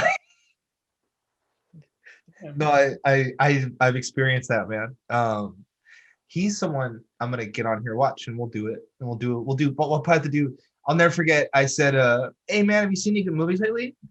He's like, yeah, I watched Isle of Dogs. And I was like, oh, great. It is a great movie. Isle of Dogs is great. And then a semester went by, O'Brien, have you seen any good movies lately? Isle of Dogs. I was like, no, you gotta, and then he's like, it'll hit me with Gamora. I'll tell you his updated one because he told me Oh, what? yesterday. The What? yesterday the movie, the Yeah. Beatles one. Oh, yeah, yeah. I thought he told you yesterday. Yeah, yeah, no, no, no. That's Good. the Okay, new cool. one. He saw it with his daughter and really enjoyed it yesterday. So, Sweet. Sweet. hopefully he's seen more during this time because Yeah, if you yeah. don't watch movies now, I don't know when you will. But That's awesome. special shout out to Professor O'Brien. Shout out to O'Brien. You're number 9. My number 9, it's almost like some of these, it's like I had to put an actor almost because so many of their films, at least 2 could have been interchanged here. I'm gonna pick one just for the purposes of kind of like saying this is the one, but Yeah. the other one could have easily been there. It's a movie that I used to watch a lot when I was young. It was the highest grossing rated R movie for decades up until I think The Oh, Matrix. And it's Beverly Hills Cop. And I just, it was like my favorite. Like if I had to make a list through the '90s, it was number one for a long time. cool. I was still am. I shouldn't say was. Eddie Murphy was the man in this era. I mean, Yeah. I can't think of anyone as a comedian that was hotter than him in this era. And the second film I was talking about was Coming to America. Yeah. And I put Coming to America. That's another movie that my family and I quote all the time. I'm a little bit scared to watch the sequel. God knows what they did, but Beverly Hills Cop 1 I think it's awesome because it really gave credibility to SNL members going out to become big. I mean, Chevy Chase laid the foundation too, but Eddie Murphy really showed that, hey, I can do an action film, 48 hours. I can do a cop movie again with Beverly Hills Cop, and I can bring comedy. I can bring action. The scene where he's on the back of the truck in the beginning is, one of the great moments of him as an actor, because it's like now he's moving away from Yeah. being on SNL. And he opened the door for Will Ferrell and Mike Myers and Adam Sandler and Tina Fey and Chris Rock, all these people that went on to become superstars after SNL. And he was really the big reason why. And also influencing Dave Chappelle and Kevin Hart and all these different comedians out there. But Yeah, definitely. I just think he's the man, and I really love this film. I think it's not just a movie that I think, oh, it's a personal favorite. I think it still holds up really, really well. And even the second one, with who Tony Scott directed, was another movie that I from this era that I watched a lot. But at number 9 for me, Beverly Hills Cop 1, and just Eddie Murphy in general in the 80s. Yeah. I had to leave a spot open for him, and Coming to America being kind of neck and neck, but really enjoyed this film. I think Beverly Hills Cop 1 and 2 are really good. I've always really enjoyed them. You get a really good story out of it on top of getting all this comedy, like hilarious comedy. The other one too is 48 Hours, right? Mm-hmm. Yeah. Yeah. I love that film. I love that he just wants to like. I just remember he like just wants to get laid right when he gets out of jail. Like it's so funny. Eddie Murphy's the man. Eddie Murphy's the man. Yeah, another one I just thought of, Trading Places was 83. Oh damn. Yeah. You talk about just him and Dan Aykroyd. Also, Eddie Murphy Raw, the stand-up comedy that he did. The red suit. Yeah, and then Delirious was another one. I think Delirious was on TV, and then you had Raw. I mean, like he couldn't miss basically. I mean, he had a couple of misses in the 80s, but yeah, Beverly Hills Cop, you're right. The story is good. The music is awesome. Yeah, that's for me number 9. It's a really strange decade because I think this is the decade where I have kind of more Hollywood-like films than I've ever had. Yeah. But hey, it's the list, so you can't do anything about it. Mm-hmm. You like what you like. But for me, number 9, I had Beverly Hills Cop and Eddie Murphy in general. Yeah. Every once in a while, I listen to like podcasts with stand-up comedians and stuff like that. The raw stand-up is such a big influence on so many comedians. Doesn't matter what color they are. That was like their foundation or their first intro to comedy. I mean, he pioneered that in terms of releasing it. I mean, Richard Pryor, George Carlin, those are like the godfathers of this. Yeah. But he kind of took it to the next level, and then he passes the baton to Chris Rock and Kevin Hart and Chris Tucker and all these different comedians. and you're right, it's not just black comedians, all different comedians. Yeah. I know Jerry Seinfeld is a big fan of Yeah. his, and different. So, yeah, I agree 100%. My number 8. I don't know if you've seen this movie or not. I think you have, but it's not. I don't think it's one you and I have ever talked about. Um, I was actually new to watching this, and all I knew about it, kind of like a Kurosawa kind of thing or a Tarkovsky kind of thing. This is the end of an era for this filmmaker. He was sick while he was making this film. A couple of his friends had to help him direct some scenes because he was also starring in it and kind of unhealthy during the set.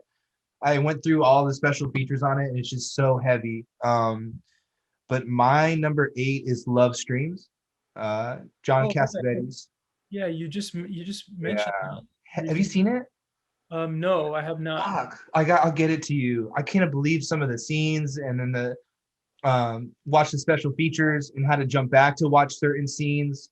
It is his goodbye, without a doubt. Him saying he knows he's, it's he films it with his wife at their home. Um, Very neorealism. Buddies that we've seen in other Cassavetes films are kind of popping and going out. Doesn't care how he looks as far as looking flattering, looking cool, looking like the man. Mhm. He goes out with a bang. I couldn't believe how good it was, and I've talked about it with like the Mule, and Eastwood.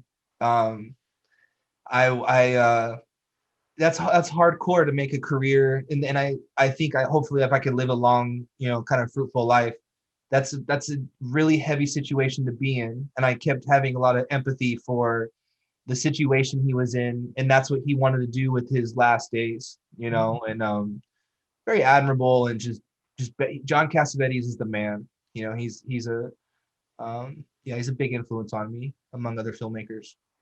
They put out a criterion for that, right? Yeah, Yeah, that's double great. I love that. double disc, good shit on there. His real kids are in the mix. There's one scene where he gets beat up, gnarly. Cassavetes Mhm. doesn't care how he looks. There's a scene where when you watch it, the one scene that really got me is when he's alone, he's having a drink. It's near the end of the film. It's not the final scene of the film, not near there. But he's like laughing hysterically, like maybe a Joker audition to kind of give you a reference. And it's just like he doesn't give a fuck. Really, really respectable. And yeah, just like I knew it had to be the mix because of the story behind it. Also, once I went through the features, I just couldn't believe it. And like, what else do you do when you find out you don't have a lot of time left? It's like fucking make a movie. Like that people want to maybe go on a vacation, make sure their family security is good, stuff like that. But it's like, what do you want to do with your last days? And it's like, do what you've done in your life, do what you love. Yeah. He's just one of the great minds of independent filmmaking. Yeah. We always sometimes share clips of him saying Yeah. different things, and Yeah. inspirational, true, raw, and his words are just like his movies, inspirational, true, and raw. I think that's something that he is. When we get to the 70s, I know we'll talk about him even more, Yeah. because He's gonna come up again in the 70s. Yeah. that late 60s, 70s run he had. It's when Yeah. you talk about really, really I mean, the word independent film now has been diluted, because it's just basically it's like turning into what big actor wants to do a small film to get an award. That's become independent film. Like, oh, Right. Steve Carell and George Clooney. That's not an independent film. He was really making independent films. You know what Yeah. I mean? He Yeah. was. I have not seen that one, but really looking for it. If you have that big of a response, I can't wait to see it. Yeah. Cool. Yeah, you're gonna love it. You're gonna dig it. Some of the shots they let hold for so long, Mhm. you could tell they like, here's the camera. I'm gonna get to here by the end, run and gun it. And it's a great film. And it's yeah, it's I can't believe that's what I didn't know that about him, that this was like he was extremely sick, extremely unhealthy, prepping what he could to like get through the scene.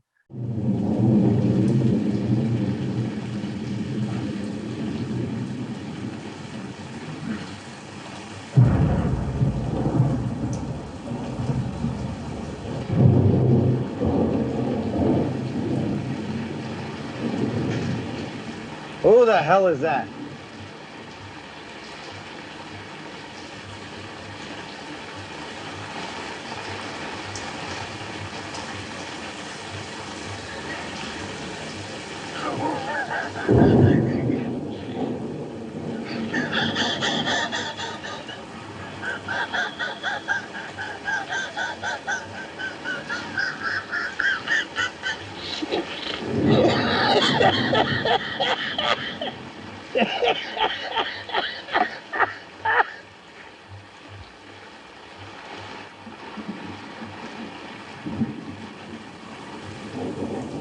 Who the fuck are you?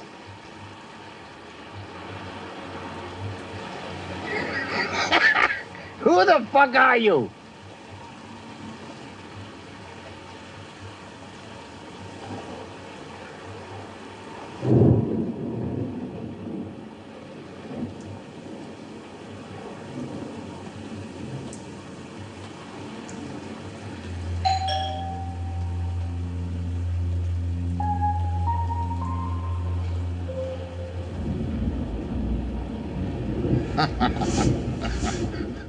Having to call your I just put myself in that scenario where it'd be so hardcore knowing everyone knows I'm gonna or that Cassavetes is gonna be, you know, here for a limited time. Mhm. And it's just like, yeah, very, very positive way to go out. Very, very healthy way to go out, make a movie, you know. He finished it though, right? And then passed away. Yeah, exactly. Yeah. He was able to finish it. That's my number 8. Very good one. My number 8 is a 1988 film. It's a film called Cinema Paradiso. We just talked about it, so there's not that much to add. But When was the first time you saw it? uh, it's a good question. I want to say sometime in the 90s. I saw it. I saw it when I was pretty young, and I remember even at a young age the music really capturing big time. And then I saw it again in probably the early 2000s. They released a DVD of it, and then obviously this set kind of, and then I showed it in my European cinema classes, so I've seen it many many times after. But I just love what it stands for, and kind of showing you the history of Italian cinema, Cinema Paradiso itself. Again, if you love movies, you're gonna love this. And you got Fellini references in there, you got neo-realist references in there, and it's loosely based on Tornatore's own kind of life too, as coming from a small town, going back to it, pursuing your dreams but leaving things behind, the love story. The thing that's missing in Toto and Alfredo's life, one missing a father figure, one doesn't have a kid, and they just kind of fuse together, even though they don't really get along at the beginning, and then they find that friendship. Getting into trouble for movies, we can probably all relate to that, lover of films, and even the film catching on fire, getting really emotional and things like that, and the references to Toto the comedian when they kind of project the film and then it catches on fire. So again, if you are a lover of films, it's a must see. I just think it's part of almost like a rite of passage. But we talked about it earlier, so I have many more things to say, but I just can't remember. Is it in Omnicord or Cinema Paradiso where the kids are tugging on it in the theater? That's Cinema Paradiso. Okay, yeah. It was like they slap the kids. Yeah, that's right. I thought that was all Fellini references, like the Village Idiot, the religious stuff. That's all. So it's easy to. There is a theater in Omnicord, and that's why I'm mixing them up. Going to your Fellini reference. That's why I asked. I was like trying to. But I love the little stories they put in there in the theater of the two people who fall in love and kind of showing you their progress. There's a lot of little pieces in there that make the film just extra beautiful to watch and obviously listen to, especially with Ennio. I was watching this movie, Streets of Fire, right? And this guy that's the lead, he's like, you should almost watch it for a laugh. He's way too cool. Very Fonzie is the formula, And the girl's like, I want to go with you. And he's like, no, he's going to go save the day. She's like, no, but I want to come. So he knocks her out and catches her. And he's like, hold on to her for me. And like, that was a move in the 80s, like that was him like being cool, showing, she'll wake up and realize, oh, he's saving the day. And I'm okay. I'll wait for him. But I was like, man, some of these things are gnarly, how they hold up or don't, like kids tugging in a theater, you know what I'm saying? So. Well, I mean, those are. Those aren't the same. Yeah. But no, it's still, I know what you're getting at. Yeah. Yeah. It's crazy. It's just crazy with the time, what's normal, what's not, that's all. Yeah. Well, if you look at the scene from Bicycle Thieves where Bruno goes to pee on the wall when he's running with his father, that was censored in America because it was like a kid going to pee on a wall. So, okay. And the movie itself, Cinema Paradiso, deals with censorship as well. And when you get to that end scene where all the kisses are shown, I mean, like I've seen the movie 50 times and that still kind of gets you, that music and him watching it and the way it ends, and we get Chaplin. So I think that's just one of the iconic moments in the history of film, is just him looking at all the edited parts and how they were all saved and just the depth behind it. So yeah, for me, Cinema Paradiso at 8, just a great iconic film. It is. It very much is. You haven't brought this movie up, which makes me think it's coming up. My number 7 is a badass movie. It's a movie that is a different take on your war film. This film is directed by Oliver Stone. This film is called Born on the 4th of July. And I was just reading your you're doing a good job I'm not getting anything. This is an incredibly well done film. Bob Richardson as the cinematographer. The score, the way it's chosen to be shot, where we get some things from like Upside Down. William Dafoe. Your traditional take on war, and now it's an anti-war film, and you think you're signing up for a war film, and we get a little bit of a war film in the middle, and then we essentially get a completely different story from it. It's one of my favorite films from Tom Cruise. He's really grown on me. I read in 2001 Minority Report. I was a fan of his, and then his career, the way his trajectory was, I was kind of judging it a little bit. And then this is probably my favorite from him, and of course, it's a special place in my heart because of Raymond J. Barry. You guys right there. And it's in his sizzle along with him dancing from Filthy Animals. It's probably gonna, and William Dafoe is one of my all-time favorite actors. What you got? Yeah, I think it's definitely, it's well done. Yeah. It's definitely, I think, Tom Cruise's most underrated performance. That's a tough thing for him to do. And I think that was the year, was it Daniel Day-Lewis for My Left Foot? It was a tough year. I mean, if he was ever going to win an Oscar, that was probably the best time. But I love the music by John Williams too. I think it really carries a lot of the moments, and the cinematography by Richardson is great. And really in the 80s, Oliver Stone was on a roll with a lot of this was like his era with this film and Platoon and Wall Street and talk radio.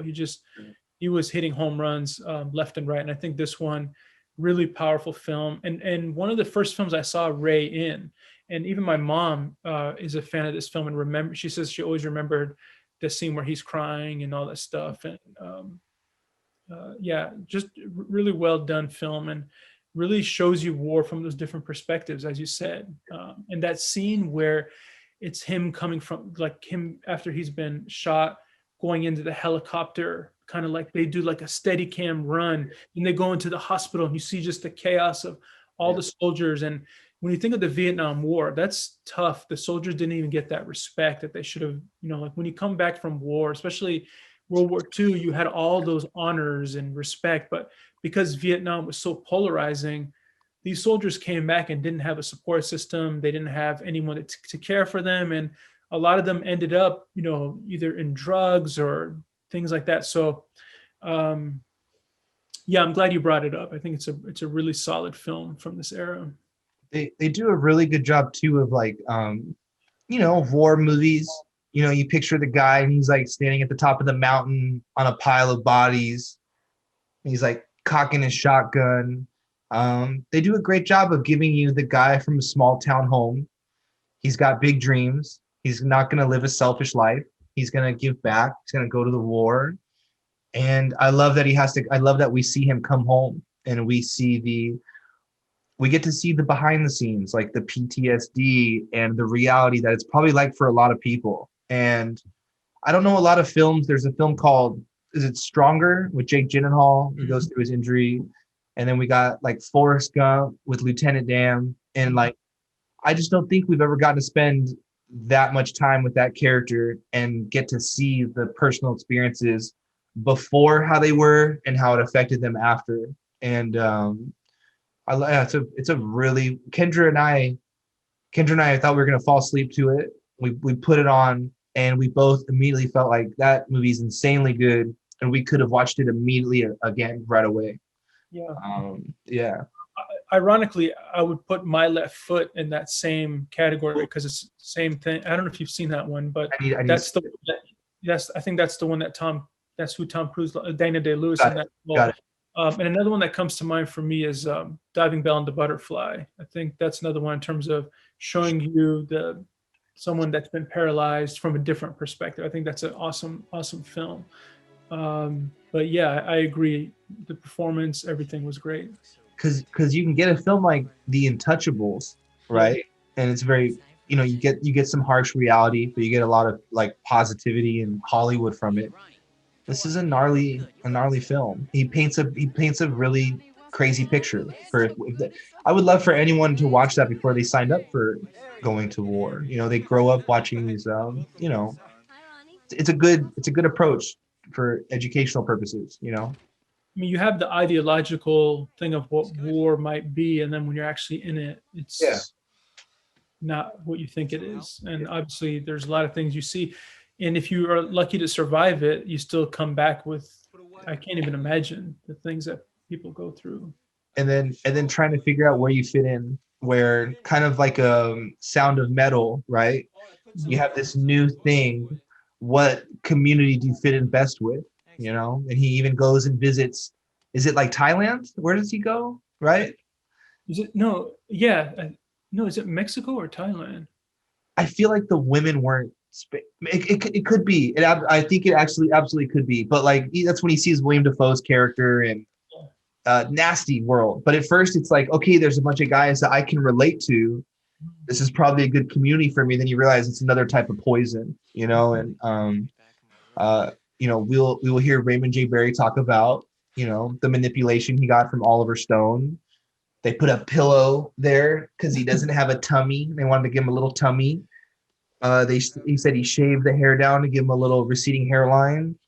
And that, he manipulated the order of the shots that day to kind of mess with Ray. And he's like, that's all you could do. That's the best you got.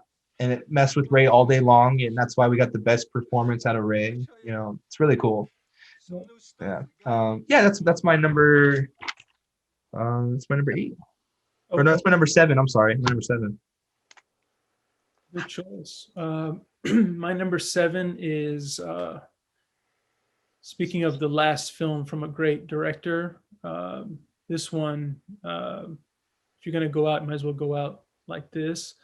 Again, Ennio Morricone did the music, 1984 film. It's come up so many different times, but a movie called Once Upon a Time in America, directed by Sergio Leone. With you got Robert De Niro, James Woods, you got Joe Pesci in a small role, Jennifer Connelly, There you go, Danny Aiello is in there, William Forsythe. This movie had gone through. This is the one I was referring to in terms of the different cuts that came out and how the film didn't do well on release, and then more people found it. I think originally Leone wanted to make it 2 3-hour films. And then they said, no, we're not going to do that. And then he was going to do like a 4.5-hour version. And they're like, no, we don't want to do that. And then finally he did like a 3.5-hour version, which is what he wanted. And he goes, that's the one that I want to make. I got everything locked in. Leone didn't know that the distributors went behind his back, recut the film, messed with everything, the chronology, the emotion, the storyline, and they made it into like a 2 hour and 15-minute film, like just butchered it. And when that came out, it flopped because it just, people were confused. It was all over the place. It had De Niro in it, but it just didn't connect. So they did a European cut, which was the 3.5 hour version. And then people were like, what the hell? This is not the same movie that we saw. And it kind of created this cult status and reignited interest in the film. And it became one of the great all-time gangster films. And I love the way it shows them from kind of the epicness of being a child in the ghetto to then rising up to be gangsters. And I just think this is a really underappreciated film. When you talk about gangster films, it kind of gets lost in the shuffle because we think of Goodfellas and Godfather. And of course, those are great films. But I think this one, I had it higher, lower. I had like, it was tough, but I knew I had to talk about it because Leone, I know obviously you love him as much as I do, but I think this film, there's this scene where the character, I forgot the kid's name, but he gets shot as he's running away, and he does this in slow motion. Yeah. The music, maybe we'll try to find that clip, but Yeah. the music that Ennio Morricone puts on that, it's like this pan flute.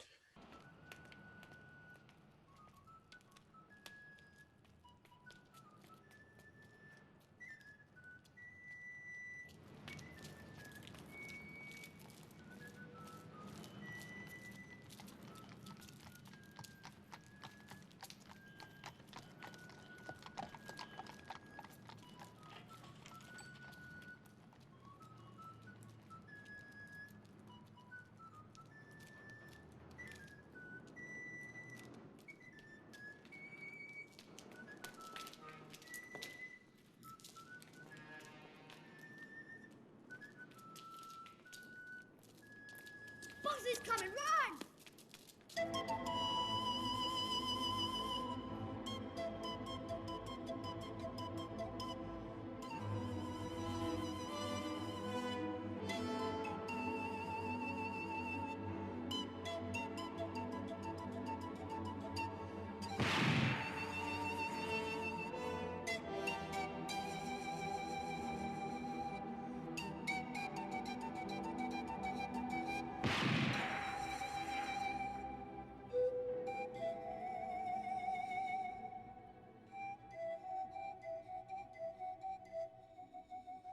Just beautifully done. And I just love the cast.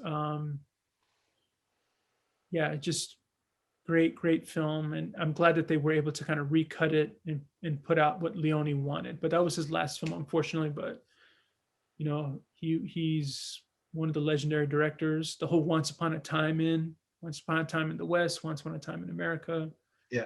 Once Upon a Time in Hollywood. So, Yeah. 1984. Hopefully people will appreciate that. It was on Netflix at one point, but it's the same length as Irishman, so people probably didn't want to see it. I remember my grandfather texted me, Once Upon a Time in America is on Netflix. I enjoyed this movie. I don't love it. But I haven't seen it a lot either. It makes me feel a little bit like Shawshank and the danger of the world and the safety of the world a little bit. But it's a, you know, Sergio Leone, Ennio Morricone, Robert De Niro. It's awesome. I haven't watched it a lot. That's why I don't have much to kind of really comment on. But I'm like really glad though, between you and I think we're covering a lot of ground as far as like filmmakers and what they do in that era. And I think there's even a part of me that knew you were going to cover it, where I like, yeah, even with like Thief, when I look back on it, so part of my like subconscious knows you're going to cover it. Yeah, it's got your favorite actress in there. It's got Robert De Niro in there. Nothing wrong with that. One of my favorite composers. Yeah. Favorite actors. One of my favorite directors. It's like all those things. Yeah. There's a lot of boxes that get checked off. But yeah, I would encourage you to revisit it. Again, if you don't have the same response, it's okay. But I really think it's a movie that holds up pretty well. And I love the cast. I love just, the story behind it and kind of some of the bookends that you get, I think, are really well done. So for 7, I have Sergio Leone's Once Upon a Time in America. I'll watch it again just for the bookends, and I'll like go into it for that. I love that. I love bookends. I'm not kidding. You know that. You know I love that. That's why I said it, so I can get you to Yeah. watch it. Yeah. Very, very psychological, very well done. Maybe I'm lying to you just to watch it. No, I'm kidding. I feel like this may come up with you, this film. It hasn't been brought up. I don't think any man is gonna bring up the decade of the 80s and not bring up this movie. At one point, I think it was just like everyone's favorite movie, and then we have many different versions of it. But another Brian De Palma to kind of come up and talk about, Scarface. Scarface is my number 6. Scarface was the big one that I couldn't watch forever growing up. It was like the double VHS tape. It was red. It was one of those where I knew he, like Pacino, he had the shaved eyebrow. I had a Cuban grandfather. All of it was just bad. I couldn't see it. And then I finally got to fill in the blank, and insane movie. All, one of the films that I can watch over and over again and discover something different every time. Incredible performance from Pacino. I love the situation with your growing up with your best friend and dealing with that kind of dynamic. Having a crazy lady, dealing with addiction, the ultimate ending, the mindset of the world is yours. Is it the world is yours, right? Mm-hmm. Yeah, and seeing it in like La N and things like that is pretty neat. Yeah, Scarface is a great one for me. I think it's gonna come up with you in a little bit. I can see it in your background, maybe a little hint. Yeah, with Brian De Palma is excellent, man. It's a 2 hour. I got it right here. It's like a 2 hour and 50-minute film. Yeah, it's gnarly. Yeah, I just actually rewatched it again a few days ago, and it was still as good as I remembered it to be. I hadn't seen it from beginning to end in a while. Yeah. But Pacino does his thing, and a lot of people don't realize that it's a remake of another movie from 1932, Scarface. Right. Similar concept, but in that one, he's an Italian immigrant moving to Chicago, and this, he's a Cuban immigrant in Miami. Right. And I want to do a third one, which I think it's a Mexican immigrant in LA. They've been trying to make it for a long time. I think Antoine Fuqua wanted to direct Like it. Diego Luna. Yeah, I don't know if I don't think he's still attached to it, but the music in this film, I think I absolutely love. And one of the reasons, because I'm not like the biggest video game player, but when they did a Grand Theft Auto Vice City, it just put me into that movie. They like, that's basically, you're playing the movie. 100%. That game.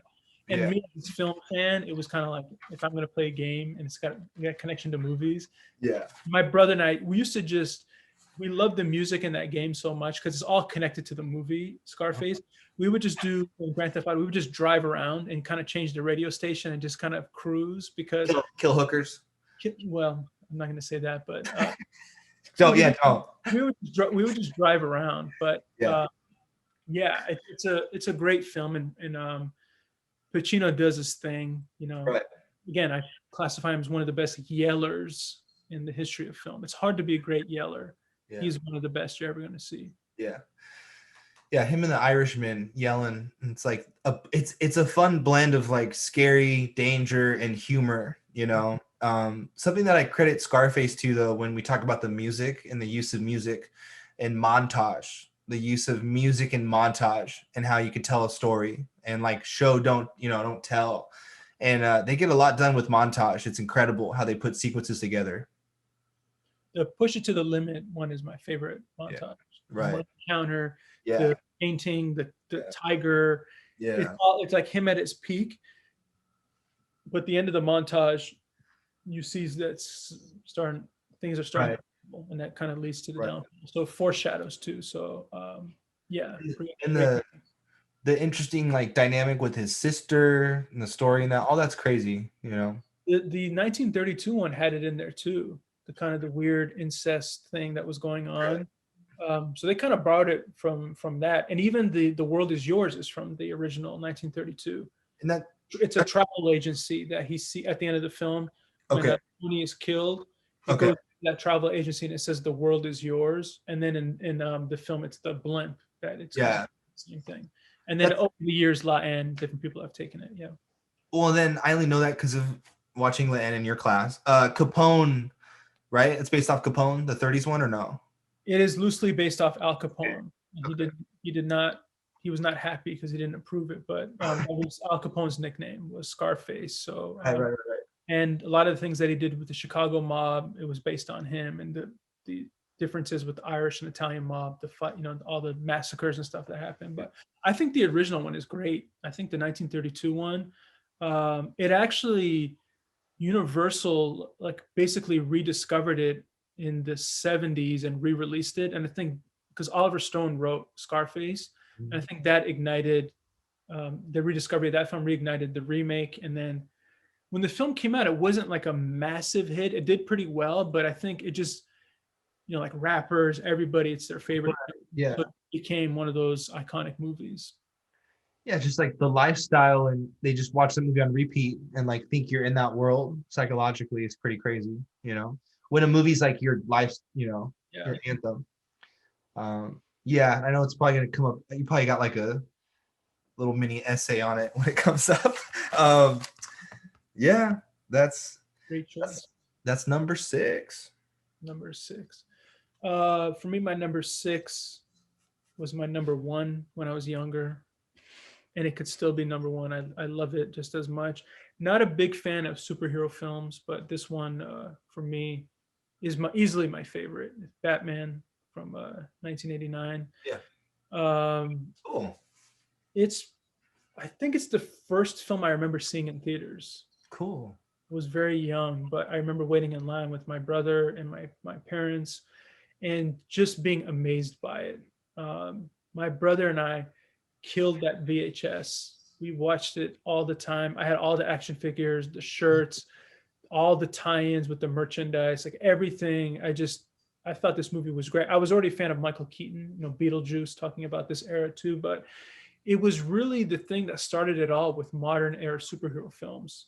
The Christopher Reeve Superman movies, those did really well too, but this kind of the darker approach, Tim Burton's touch, the production design, the performance by Jack Nicholson as the villain, like he really set the bar of every superhero villain you're ever going to see. And I think that's what makes the film just so memorable. And the fact that Tim Burton took a chance on Michael Keaton. Michael Keaton was a stand-up comedian. He was doing Mr. Mom, he was doing Beetlejuice, and then saying that I want you to be this serious superhero that's dark.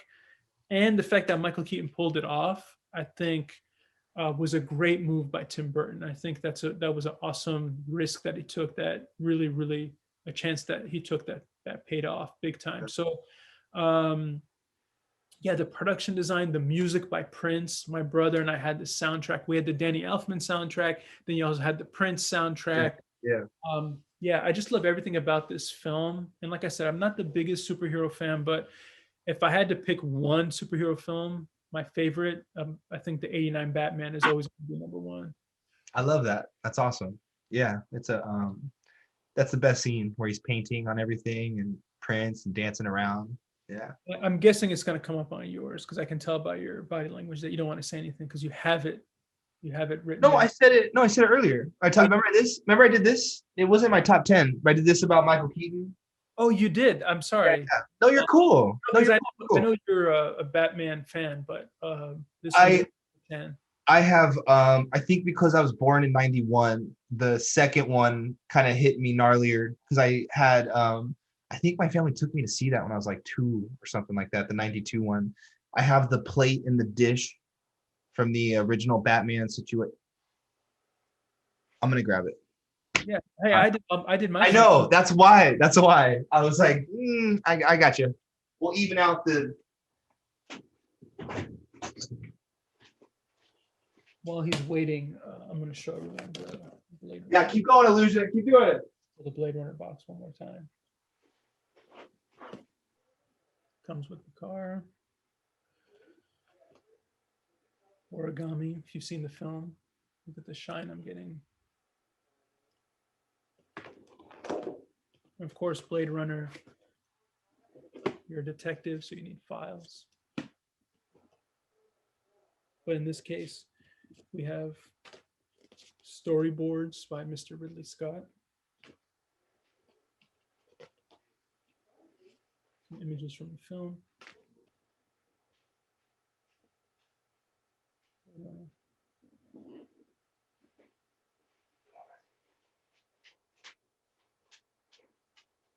He's taking longer than I thought. What else can I show? I'm coming. All right. He's coming. You're so funny. I heard. Oh, very nice, very nice.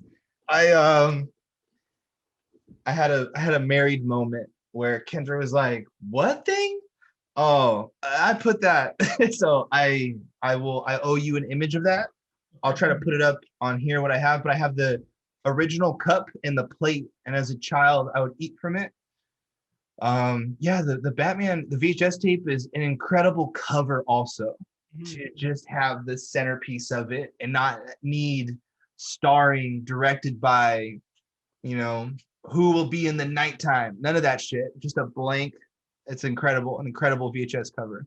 Well, their marketing and merchandising was just, I mean, that movie was such a huge hit financially for Warner Brothers, and they did a great job with all that. I mean, I remember I had all the action figures. My brother many years ago for my birthday for fun got me the Bob the Goon action figure, and it was all sealed up like the original one. And that even like you said, Batman Returns too. I remember going to McDonald's and getting the cups, all the different faces on it. So yeah, I mean, I the first one is amazing, but Batman Returns is really, really well done too. I think that one is great. Random question. There's like no one else I could ask but you that I would think of that would pay attention to this detail or remember. Do you remember the Warner Brothers store at Del Amo? Yeah. That was a cool store. I remember it really well because I remember my younger brother when he because I think it was many years ago, so he was like maybe 6 or 7. Yeah. We always take him in there and like get him Looney Tunes shirts, but they had all cool. They had like artwork and things that are from the movie, and I used to just walk in there and look at it. But it was kind of the answer to the Disney store, but it just didn't. I don't think it connected with people as much, but I do remember it. They had like a little spaceship rocket in there. It's probably where I was playing with your cousin running around, and it would say you would push a button. I remember it saying your biological clock is ticking. Yeah. You remember that? I don't know why I remember that, but no, they must have had it on some kind of like. Yeah. I remember that in my brain. Yeah. I probably shouldn't know that because I was like 28 when I was probably fucking word made for kids. But yeah, I do remember that store. Unfortunately, I think they're all gone. All the stores. That was a really cool store. Yeah. So number 6. 1989 Batman. Yeah, no, that's a good number 6. And I had in the 2009, my number 6 was The Dark Knight. Okay. And then Batman, which is cool, yeah. You can get Batman and Robin for the 90s, right? For number 6. I was a big fan of that. I was a big fan of Robin, actually, which I just was a big fan of Chris O'Donnell. I remember watching Vertical Limit because Robin's in it. All that cheesy shit. Yeah. We're on number 5. This is one where the filmmaker did a bunch of. This is why I didn't bring him up earlier or any of the movies. I'll pick the one, but I'm doing a Michael Mann. Pulling a Michael Mann. 1C is After Hours. Awesome film. Great special features. Really cool that Scorsese can in a time kind of cast whoever he wants. And he gave I don't know his name. Do you know his name? The lead in After Hours. Not Dominic Dunn. That's his father. Griffin Dunn. Thank you. Yeah. Thank you. To give him an opportunity as a lead. I always grew up looking at that cover and then finally getting to see it. It's an awesome movie. how they shot him catching the watch is Mhm. like the big memorable shot. But just Scorsese choosing to change it up and try to flex different muscles and get other things out of his system. And he's so good. Scorsese is incredible. To get Kendra excited for The Departed, and she kind of keeps getting nervous, keeps pushing it off. I just put it on the other night, just put it on, and I watched it all. And I anyway, I'm not talking about that movie. I'm talking about After Hours. Um, After Hours is a great film. One or One C. yeah, B. Now B is a king of comedy. Um, Big inspiration from Joker. They kind of ran with it, but Rupert Pumpkin, um, he would rather be a king for a day than a something for a lifetime, right? Something like that. What's the line? Am I butchering? I know I'm butchering it. No. Is it a clown or I forget what it is? I don't know, but yes. It's essentially just that I live a king of comedy life where I told you when I had my thing happen to me at Tarantino at the movie theater, I just sat there and played different scenarios in my head. And King of Comedy is just big for me because I could relate to that character. I could relate to even if like I had an argument with somebody and maybe he got the best of me or I got the best of him, I'm still in my head maybe shifting things in the story if I was to share it with someone else to project it to make myself maybe look better. Like all that psychology that they chose to play with, I love. And the situations they put you in, the cringiness, the awkward scenes they just keep dragging out and pushing on your patience. A really great film. The first one, 1A, or yeah, okay. Uh, Raging Bull. Yeah, yeah. Let's read. Can you hear Kendra? Is that okay? Never No. mind. Never mind. Scratch that. Raging Bull. It's funny to like, yeah, like act like I like it and I know how gnarly you are about this movie. But I just remember like even the scene where he's like pouring the water on himself to like keep himself sharp for training. Um, all these like memorable scenes about like lifestyle kind of stayed with me. The brotherhood that you can have with a friend with Joe Pesci's character, um, the lifestyle of feeling comfortable of poking your head out, living, yelling at your neighbors. I think this was my first black and white film as like a filmmaker when I was really young, and I kept kind of avoiding it. But then I knew I was maybe in good hands because of Scorsese, and to get like the slow motion sequences that we get when we get the boxing, and to have it just be like art. It's crazy Scorsese's portfolio and like just the films he's been able to put out. But um, I'm a big fan of like someone getting ready for a role with their physique. We get a kick out of Russell Crowe and his metabolism now, but for what they were able to do with Robert De Niro and this guy's prime and how he was able to kind of shift his body and transform and kind of make a movie like that, I love that. It's awesome. I think that was probably was that the biggest at its time to be able to pull that off, the weight thing? Were people doing that yet? Not at that level Yeah. because they shut down production for 4 months. Awesome. And So he cool. gained 70 pounds. They said he went like on a food tour in France and Italy and just was eating. If I remember correctly, Scorsese paid the whole crew for those 4 months that they shut down. It's really cool. But it was crazy to see somebody in the best shape they've ever been and then the worst shape in the same movie without a fat suit, without CGI, without like a double or anything like that. And there's a reason why he got his second Oscar for that. Is in terms of his commitment, it was total. I mean, I can't even imagine. I mean, weight loss. I remember for Castaway, they did the same thing for Tom Hanks when he was trying to lose weight. They shut it down for like 2 months. Yeah. Obviously, The Machinist, things like that. Yeah.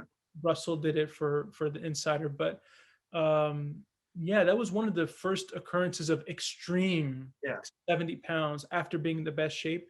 I can't even imagine how your body reacts to that. Yeah. It's awesome. And even the prosthetic nose they gave him and the look of it. I just remember the DVD and everything, and putting it on in the disc menu, and Mhm. um, it's a nice movie, man. Yeah, Pretty good. yeah, it's pretty good, huh? It's all right. It's all right, you know. I also, you can do a one. I don't know what would that be, D and E, but The Color of Money I really love from the Cool. 80s. Yeah, yeah. Scorsese, and then Last Temptation of Christ. Wonderful. Okay, and this isn't Waltz yet either, right? That's not in the mix yet. Last Waltz is 77 or 78. Okay, Let's okay. see if I remember correctly. But Insane lineup. yeah, yeah. When you think like Color of Money and um, Last Temptation of Christ is like your third or fourth best film in the Yeah, decade, that's like how on fire you are. there's one more also, New York Stories. Yeah, I think those were like the Bunch of short, different like a directors documentary. directing, Yeah, yeah, I forgot about that one, but and um, yeah, and he he directed Bad, Michael Jackson, I guess. yeah. Hey, that's a classic too. You gotta pay the bills. That's a good music video. I love that video. Yeah. I know you'll like knock it out of the park when we get there on it. Maybe I don't know. I don't want too much pressure on uh, this. the Scorsese's the man. He has to always probably be in the mix. It's just legend. Yeah. I think is he the only director that I've had in every decade? For me, yeah, he's been for me. I think for me, although I haven't revealed the rest of my team, he might not be in it, so maybe we'll see. Anyway, great choice. Definitely won't show up in the 70s for us. Nah, he won't show up. Um, okay, I thank you. I did my number 5. Okay. My number 5, you mentioned it earlier. Great film, great director, his breakout movie. Um, it's got so many things in there that I love in one film. 1989, Do the Right Thing. Yeah. Um, it's tough to make a movie about a subject like this and have it be relevant 30 plus years later. I started showing this from the first time that I started teaching, and the students kind of responded really well to it. As the years progress, the weight carries more and more. And I have a lot of students that think that I show it because of recent events, Yeah. but I just think it's a great film with a great message. And I grew up as a fan of rap and hip hop music. I mean, I got my Notorious B.I.G. sweater, but Public Enemy and NWA and all those guys were my brother and I used to listen to them all the time. But Public Enemy is such a big driving force of this film with the fight the power. Yeah. You got references to Air Jordan. I'm the biggest basketball fan in the world. You got connections to Scorsese in there in terms of the New York style. You got things that talk about Malcolm X, who is another person that I love. Connections to Yojimbo and Kurosawa playing both sides. So it's like mixing all those things together as Spike Lee being a film school student going to NYU, and the same thing that you do and anyone else would is like putting all those things together and creating a story. And it takes place all in one day. It's referencing Bye Bye Birdie in the opening where she's dancing. You got connections to Night of the Hunter with the kind of the love-hate thing going on there. You've got all these different connections to different old Hollywood, new Hollywood. The idea of the hottest day of the year and people going crazy, if I remember correctly, was inspired by a Twilight Zone episode that Spike Lee saw, and he said, I'm going to integrate that in. The idea of one block, all these different cultures coming together. I grew up on the East Coast, lived in New York for a long time, and they really nail like what it is to be and a lot of people think it's loud and all that, but it's just a style of the film, the Dutch angles, and just really paving the way for Black directors to have a shot. You had John Singleton that came from this era, the Hughes brothers, F. Gary Gray. And of course, before this, you had Gordon Parks and Melvin Van Peebles in the 70s with kind of the Black Shaft and all that. Yeah. And even Julie Dash with Daughters of the Dust in 1990. But and actually another film from the 90s that I really like, underrated movie, it's called The Watermelon Woman. Cheryl Dunye directed it, but that's a 90s movie. But this one, I think, again, it's tough to make a movie that resonates 30 years later. And Spike Lee's never been afraid to tackle race, right? Going from this film to Black Klansman to Five Bloods.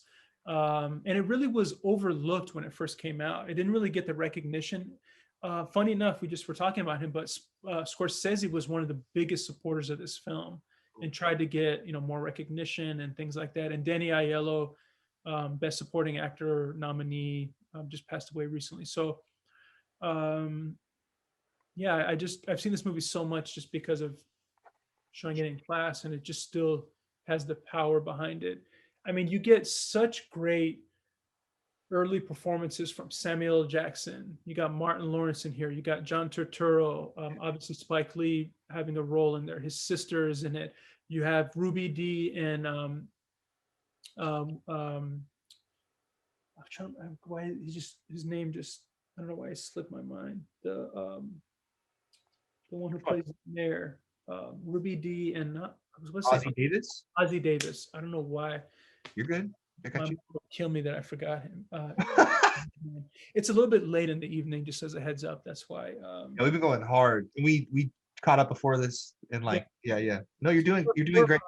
13 hours in. So basically, we could have taken a flight to like South Africa in this time. But yeah, number 5, Do the Right Thing. Just great. I'm a big fan of Spike. His breakout movie was She Gotta Have It in '86, like the first one that he made. He did School Days in '88, but this movie really kind of launched him. And then you have Malcolm X right after it, which we did our '90s one. That was my favorite, one of my all-time favorites, but this one as well. So Do the Right Thing at number 5. Do the Right Thing is the first feature that Spike wanted to direct. And he knew one of his things he's teaching is, and I love it because I'm just like, he's like, you're not going to film something you can't pull off. He's like, you're not going to add a spaceship. You're not going to add, and it just sounds like something we've kind of talked about. But he said he was able to do his first 2 films. And when he did School Days, they went out for a birthday party and they were at a club and they were having a good time. He's naming off hip hop bands and like good people showing up. Mm-hmm. And he said at one point, this woman jumped up on the speaker and started dancing crazy. And he said, you know the story? You talking about Rosie Perez? Yeah, you're the man, dude. He shares it in the master class. I don't know where you've seen it, but okay, I'll just finish it. Yeah, No, go ahead. Sorry. No, it's cool. I just love that you know it, dude.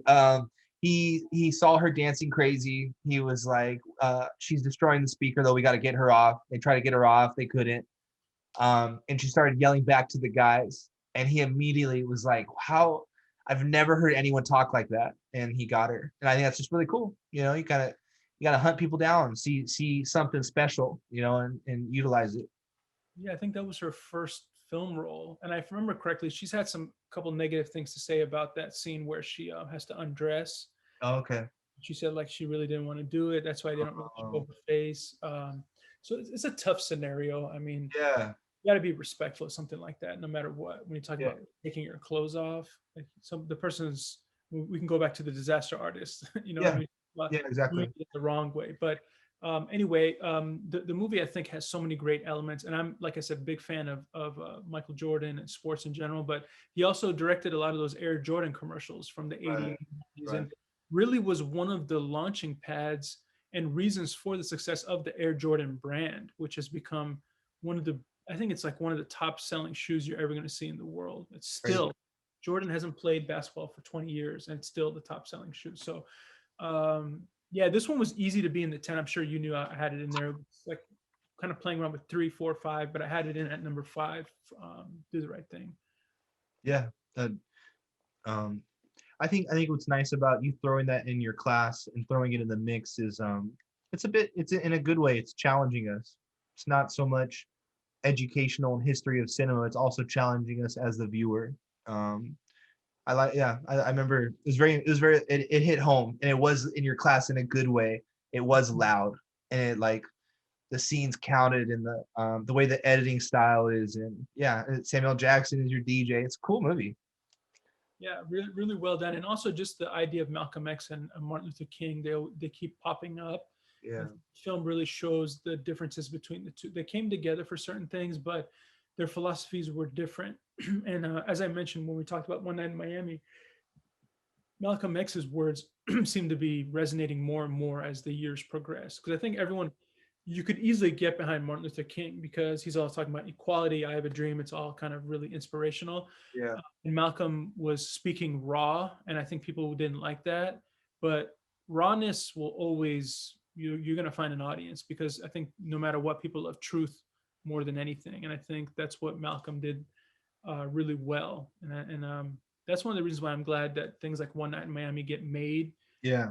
because maybe someone who doesn't know who Sam Cooke was, or Martin, Yeah. or Malcolm X, or Muhammad Ali, or whatever, that maybe it gives them a chance to research and find out about them. So, and I'm glad he did it for Do the Right Thing, where he used those pictures, and at the end we see the two quotes. So, Yeah.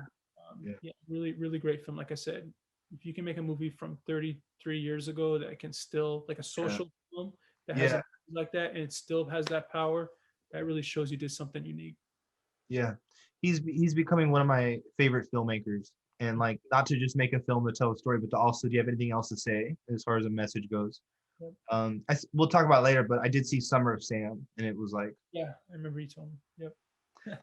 good, very good recommendation. My number 4, you called it earlier that it would come up in the mix for me. Insane performances by these people.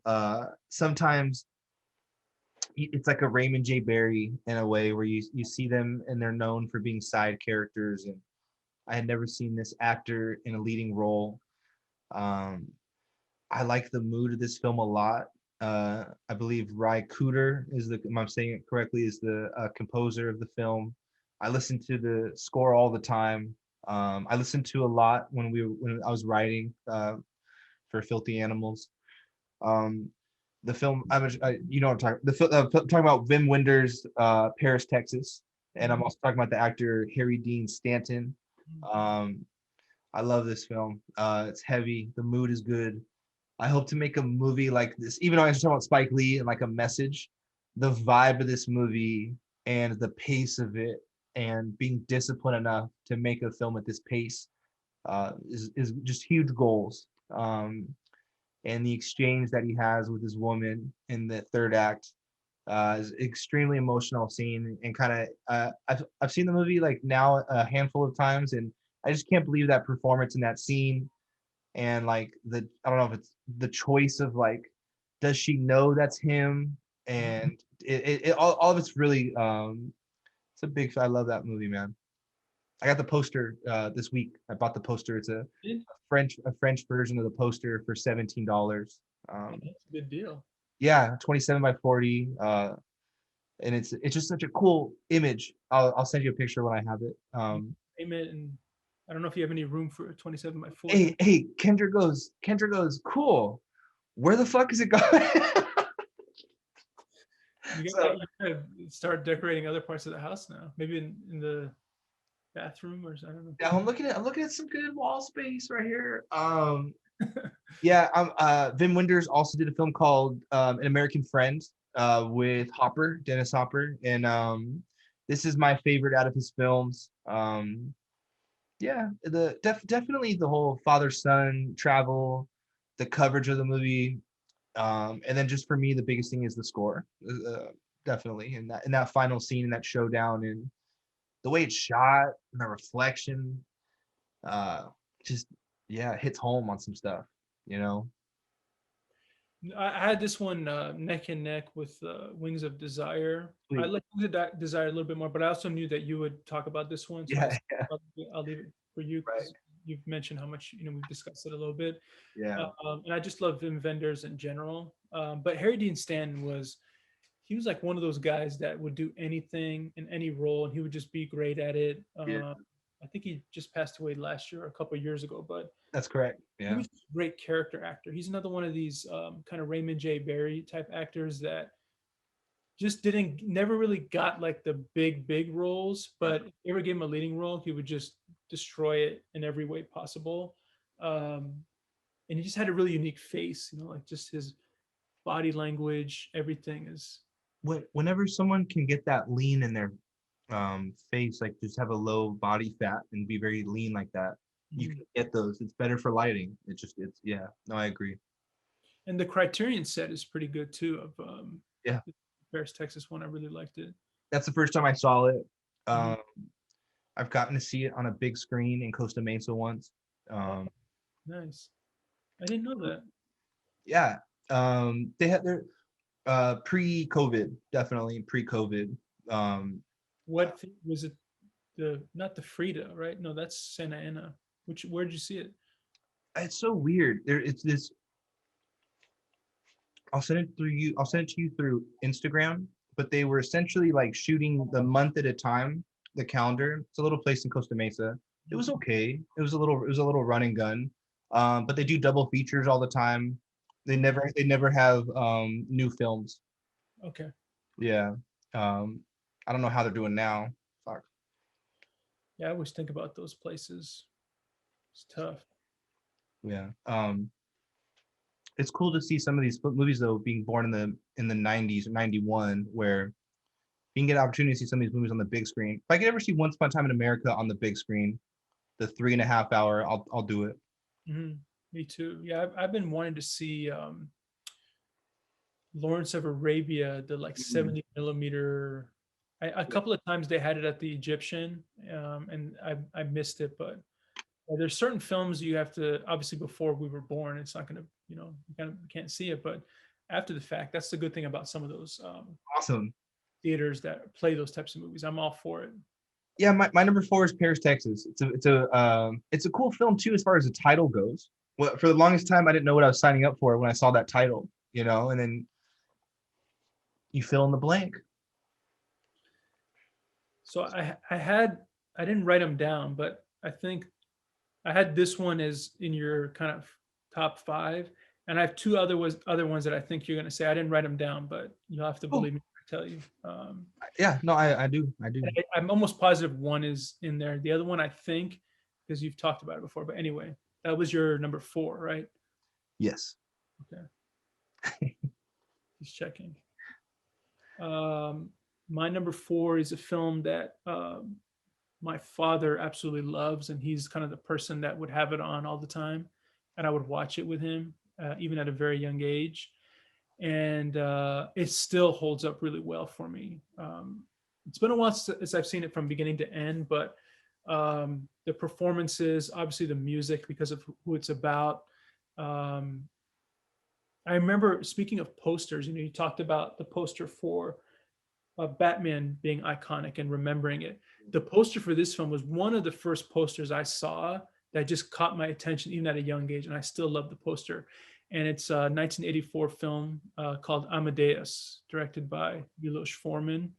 Have you seen that? Yeah, and I totally know what you mean by the poster. I love that image. I think it's Yeah. unbelievable. Just I need to. the hands coming Yeah, up. and her little. It kind of scared me when I was young, but I Yeah. just loved it. I just thought it was really beautifully done. uh I need to watch, like, there's a few I need to watch again as like a post high school, like Schindler's List I need to revisit again. Amadeus I need to visit. When you brought up Lawrence of Arabia, I need to revisit that one again. This one, the performance is Tom Hulce, F. Murray Abraham, who won the Oscar for Best Actor, playing Salieri. Tom Hulce as Mozart. Obviously, like I said, the music is what drives it. The music of Mozart, and there's so many awesome moments. I love the scene where I'll try to find it, but Mozart is telling Salieri the composition, and Salieri doesn't understand because Mozart is the genius, and Salieri is trying to, like, what are you talking about? Yeah. And they do such a great job of playing the music as he's telling him about it. He goes, the horns go here, and he goes, what? And then you hear the horns playing, and the back and forth they have, the editing and the use of music, it's just beautifully done. Fourth beat of the first measure on C. Second measure, fourth beat, D. Second bassoon and bass trombones with the basses, identical notes and rhythm. Identical? Of course, the instruments doubling the voices. Now, trumpets and timpani, trumpets in D. No. Listen to me. I don't understand. Listen. Trumpets in D, tonic and dominant, first and third beats. It goes with the harmony.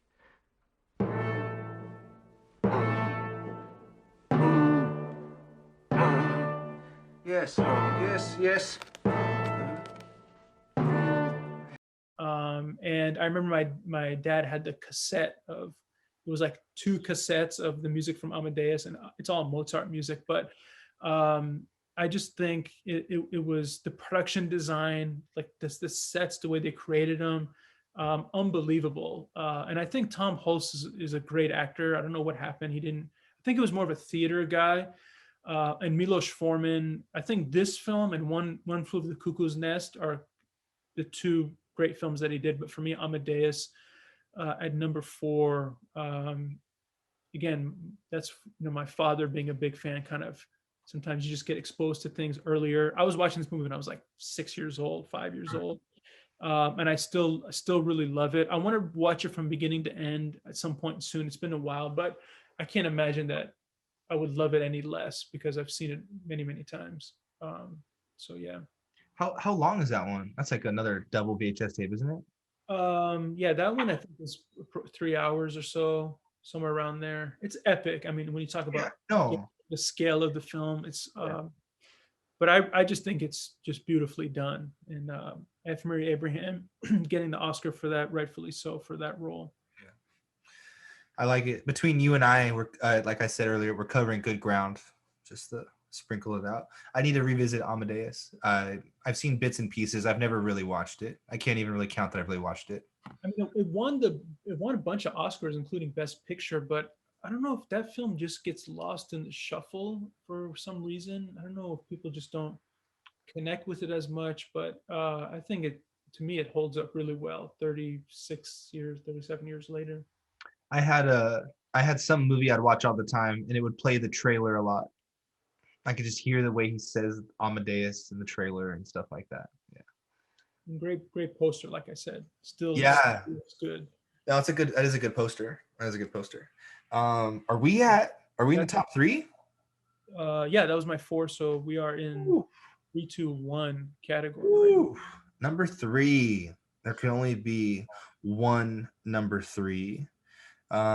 You've heard me talk about this movie a lot. It could be number 1, depending on if we made this list a year ago, when we were making Filthy Animals. I listened to this soundtrack every day. Every day I drove the U-Haul, I put on this soundtrack. In the mornings when I woke up and there were people here, and very early, I'd play the music on in the background. Yeah, I need to talk about a film from 1980 called Blues Brothers. I look at it every day when I use my mouse. It's always around me. It's a lifestyle. Jake Elwood, Belushi. I just recently had Kevin watch this film. This film is directed by John Landis, and this is a epic film with many cameos from music to filmmakers to actors to comedians. And as far as the music goes, some of the best as far as soul and blues. Yeah, I can remember like the first time I saw it, and the first time I ever saw this was when it was designed as like a skit for SNL, and then someone telling me that it's a film. For me, one of the biggest things is like the big promotion in the film is having like a muscle car, having that aesthetic, having 2 buddies, Jake Elwood. Why does it say Joylette? Yeah, you have many good musical numbers in here. I think out of all the decades we cover, even in my top 50 in each decade, this is probably my only musical that shows up. It's just an inspiring film, and every time I watch it, I think about how this movie will never get made today. There's some movies that can get made today, and you could do the remake and everything like that, but they will never do a film like this ever again. I don't think so. Of this epic scale, where you get an ensemble cast, and then that third act is just so epic.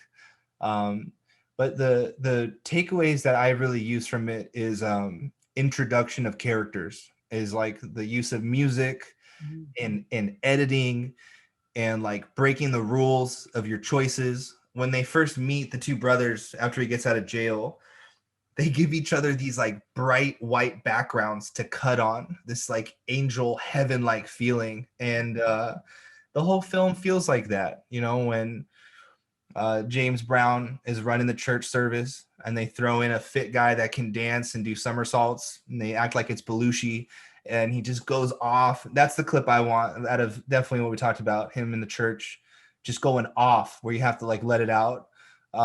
This is a big one on for me and Brownie as friends. I remember the first time we made Shun watch this movie.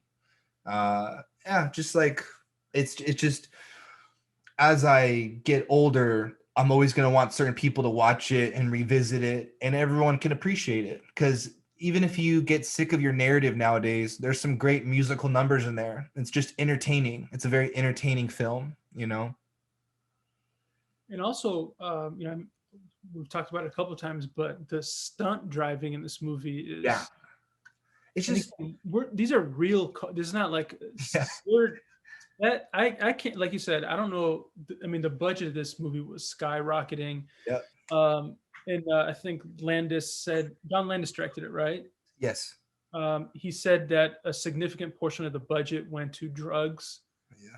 For John Belushi. So There's a story. I don't know how deep we want to get into this, but Dan Aykroyd, they couldn't find Belushi, and Dan Aykroyd had spent a lot of time with Belushi, and he said he drove down this road and he noticed to the left it was more interesting and like more unique, that road, and he goes, Belushi would probably go down that road, and he went down that road. Saw this really crazy looking house, went to that house, knocked on the door, asked if they had seen their friend. He was in the back partying, like epic stories from that film. Yeah, maybe bad, but like, yeah, just like, how do you keep this guy on a leash that's extremely talented and you know, yeah. I mean, he was in that same category as Eddie Murphy in terms of the trajectory he was going for his stardom. And Right. definitely, you know, almost like Chris Farley, just staying with the SNL world. Just, you know, drugs and stuff took over. But John Landis was really great in this decade. I mean, when you talk about, I mentioned Three Amigos earlier. He also did a movie called Into the Night, which is a really fun movie, which has got it's got like BB King is in it. Very similar concept in terms of the music and the style. Yeah. But this film, yeah, the music is great. I can confirm that I remember you guys playing this music a lot. Yeah. At your house during filming, in between takes, at this, I think at the strip club, we had it on a little bit. Yeah, and the stripper said, "Can you change the music so we could like," and then what did she say? She used a word I never heard before. I need like not twerk music. Trap music, I think she said. That's it. Yeah, I mean that's the type of music that you get at a strip club. It's like, yeah, it's hard to describe, but it's definitely not the Blues Brothers soundtrack. Somebody to Love, nothing. Think Aretha Franklin, not into it. Yeah, no, that's hilarious. You're right. That was But yeah, I think there. And then that moment you said with James Brown and all that, I remember that cracking me up too. You got Ray Charles in the mix. Steven Spielberg. Yeah, Spielberg. Cool. I forget. Yeah, Spielberg's in the mix. Yeah, no, it's an epic film, and it'd be cool to like. They're never gonna do this again, but for them to try to pull something like that off would be cool to see. You know. Yeah, it's tough to. I mean, they spent like 30 to 40 million on these, which is, you know, imagine spending that on a buddy musical comedy. Right. You know what I mean? So I knew that one would come up. I have two more that I think. Those are my two guesses. You're And probably right. I know one 100%. The other one I think, but anyway. Sweet. Yeah, Blues Brothers. Yeah, it's not even just a movie, it's a lifestyle. Blues Brothers, you know. Yeah. And of course, Blues Brothers 2000 was equally as good. Yeah, well, I'm gonna pull you. Think we won't talk about that one. For the Blues Brothers thing at Universal Studios, though, I'm sure you enjoyed that. I always think that stuff is cool. I'm just a really big fan of the like soundtrack and that mood and that feel, and I like that kind of music. Like I like that kind of blues music and that kind of lively feel. You know. Yeah, that car was awesome too. Muscle Car. Yeah, yeah. I knew this one would come up. I know you've always enjoyed that film. And Yeah, he's like, where's the Chevy? He's like, I sold it. He's like, fuck, this car sucks. Yeah, it's good. Oh, it's really, yeah, really good. And then yeah, I'll put in a couple things. The intro is so epic. And the just this having the right shots, the right music, right editing. It's good. Yeah. Number 3. That's my number 3. For me, my number 3 is I'm pulling another Michael Mann kind of, but it's somebody we were talking about. Do it. And do your thing. I'm gonna sit back and drink some water and do your thing, man. It's our friend Brian De Palma, of course. And Blowout, I absolutely love. You said all the things that I thought about in terms of, Blow Up. It's kind of a remake of that where they used photography, and Blow Out, it was sound design.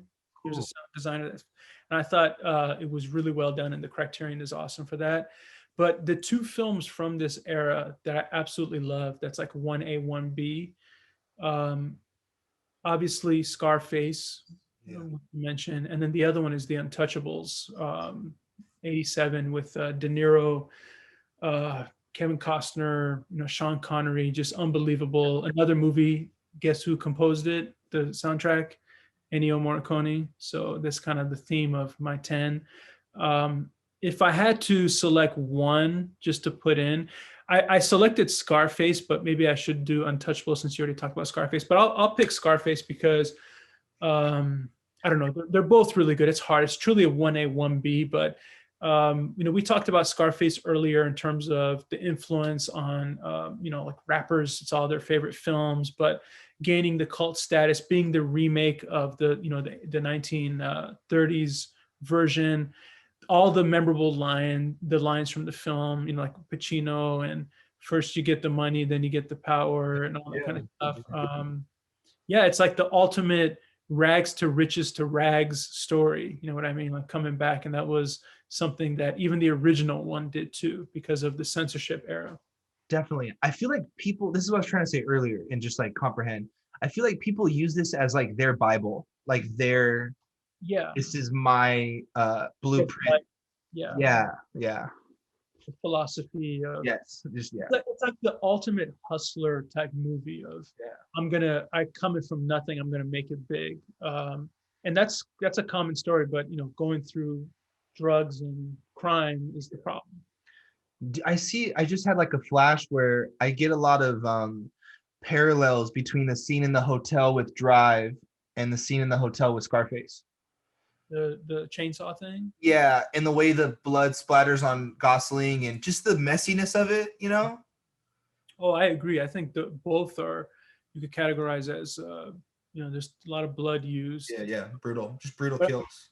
The Scarface one is a little bit more kind of like there's a lot of when you get like his perspective a lot, he has to watch it. There's a lot of brutal stuff in that. Yeah, I agree. Yeah. And then I have my of course I have to just ooh, this one off. Ooh, that's beautiful, man. Yeah, I mean, Al Pacino has a very weird signature. That's the most. It's just like a line. I don't know if you can even see it, but anyway. Oh, that's weird. That's the most alcohol that's ever been in your home, huh? Yeah.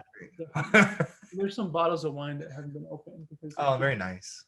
And it's the Francis Ford Coppola one, so it's got a movie. That's right. The King. We talked about that. That's right.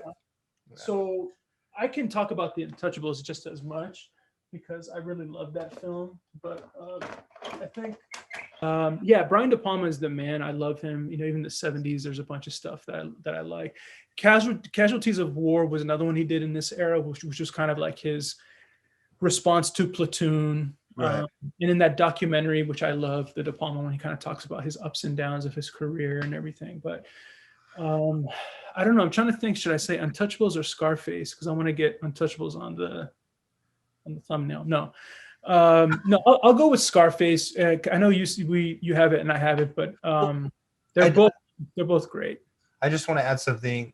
The way you cover Untouchables in your class is really cool because you give us influences in cinema and so you give us the shot for shot reference of the it's going down the stairs, the baby carriage, and then you even give us a reference like from Naked Gun, something to parallel how the influence of cinema, even if it's through humor like that, it's everywhere scattered, just to kind of add on.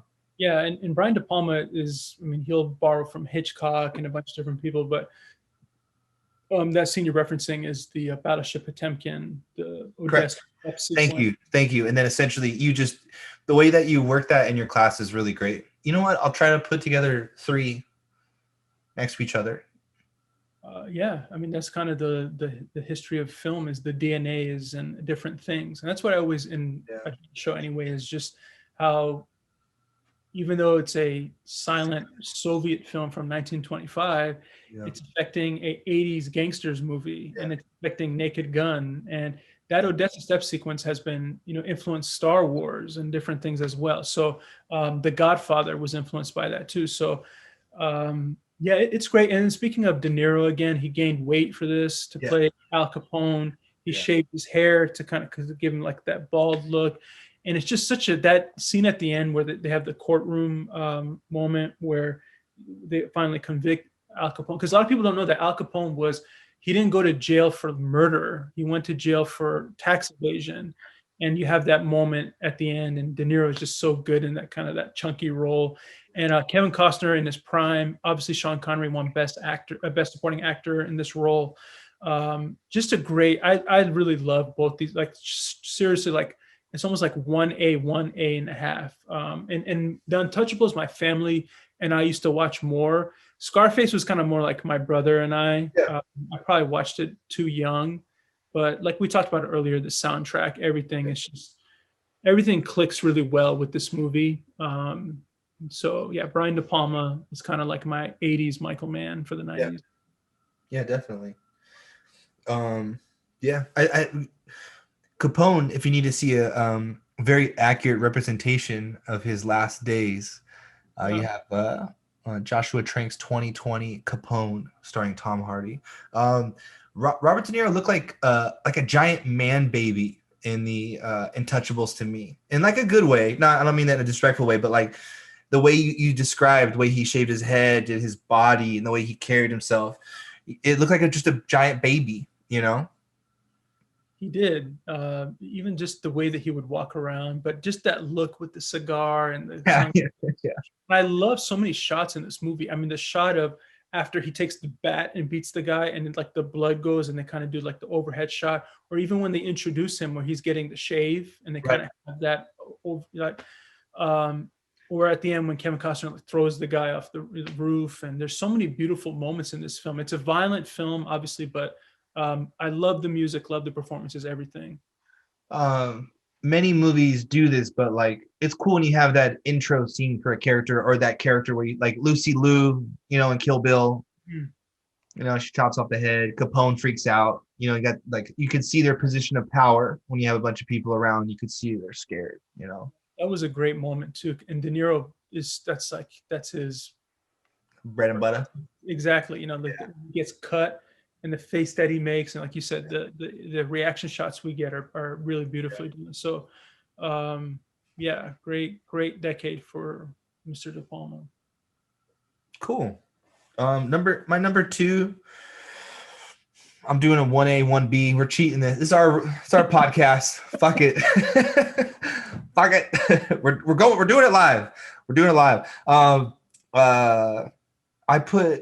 just gonna say it instead of teasing you. I think we know. Like The Shining and Full Metal Jacket. I'm definitely prioritizing The Shining, but both are incredible films.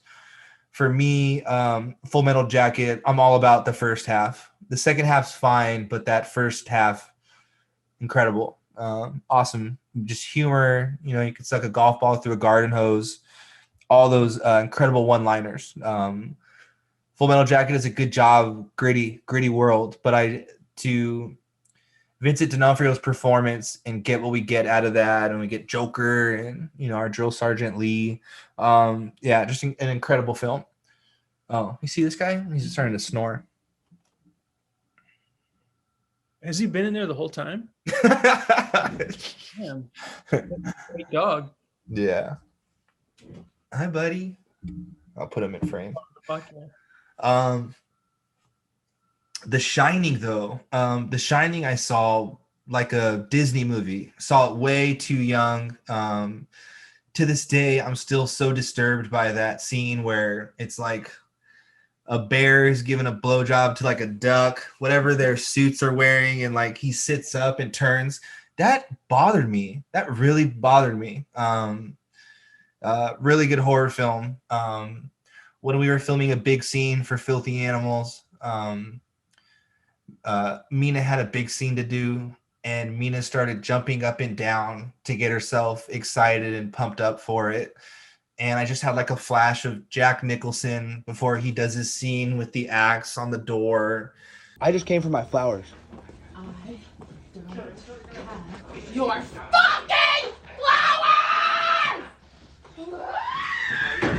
And I just felt it was so cool. I just felt honored to be in the mix of, Shoon's recording it, jumping up and down. We have like it just I was very, very honored to see a parallel, anything associated with Kubrick in a film, and seeing Mina hyping herself up, and Red Rum, all work and no play makes Jack a dull boy. That's a good slogan to live by. Yeah, I'm Jack Nicholson's performance is insane. I love this film. Shelley Duvall, correct? Is her?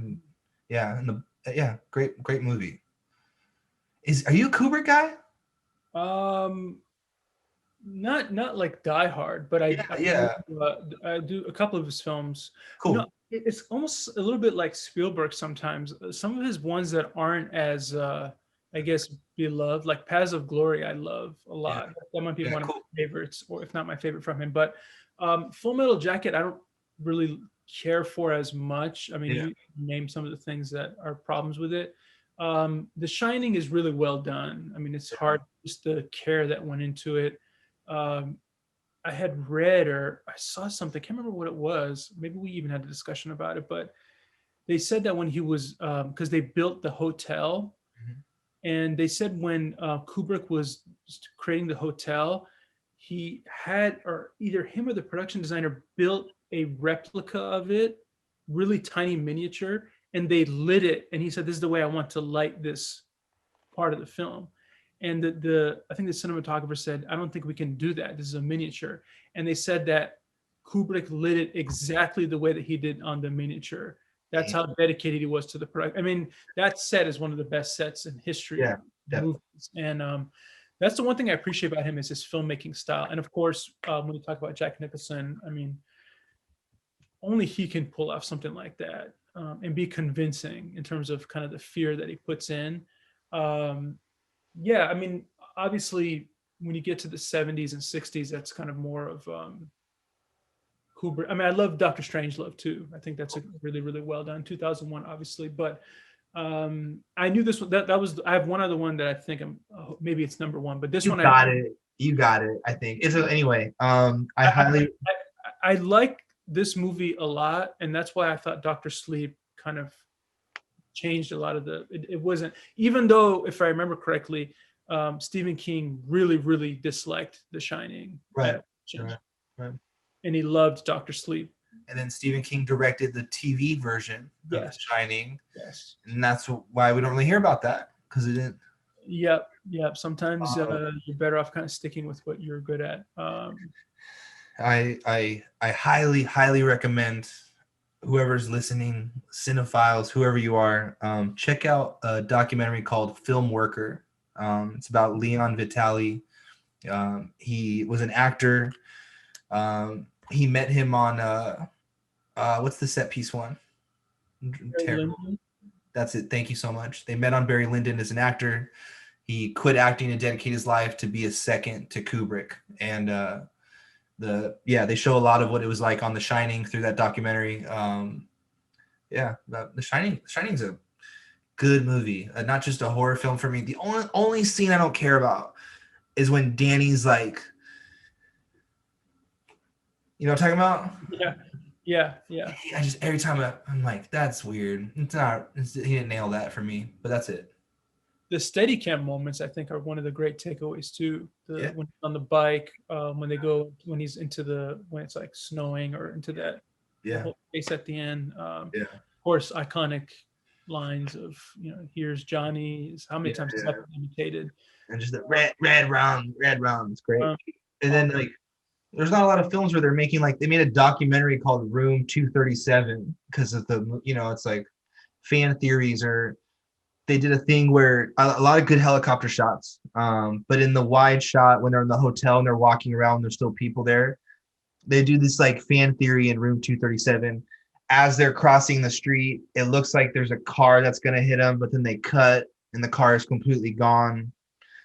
I think people are reading with it something. It's just the way the blocking went that day, It's one of those movies that just people love to talk about the making of it, everything that goes into it. It's just, I don't even think it was a big hit when it came out, but it's kind of like Scarface and a couple other movies.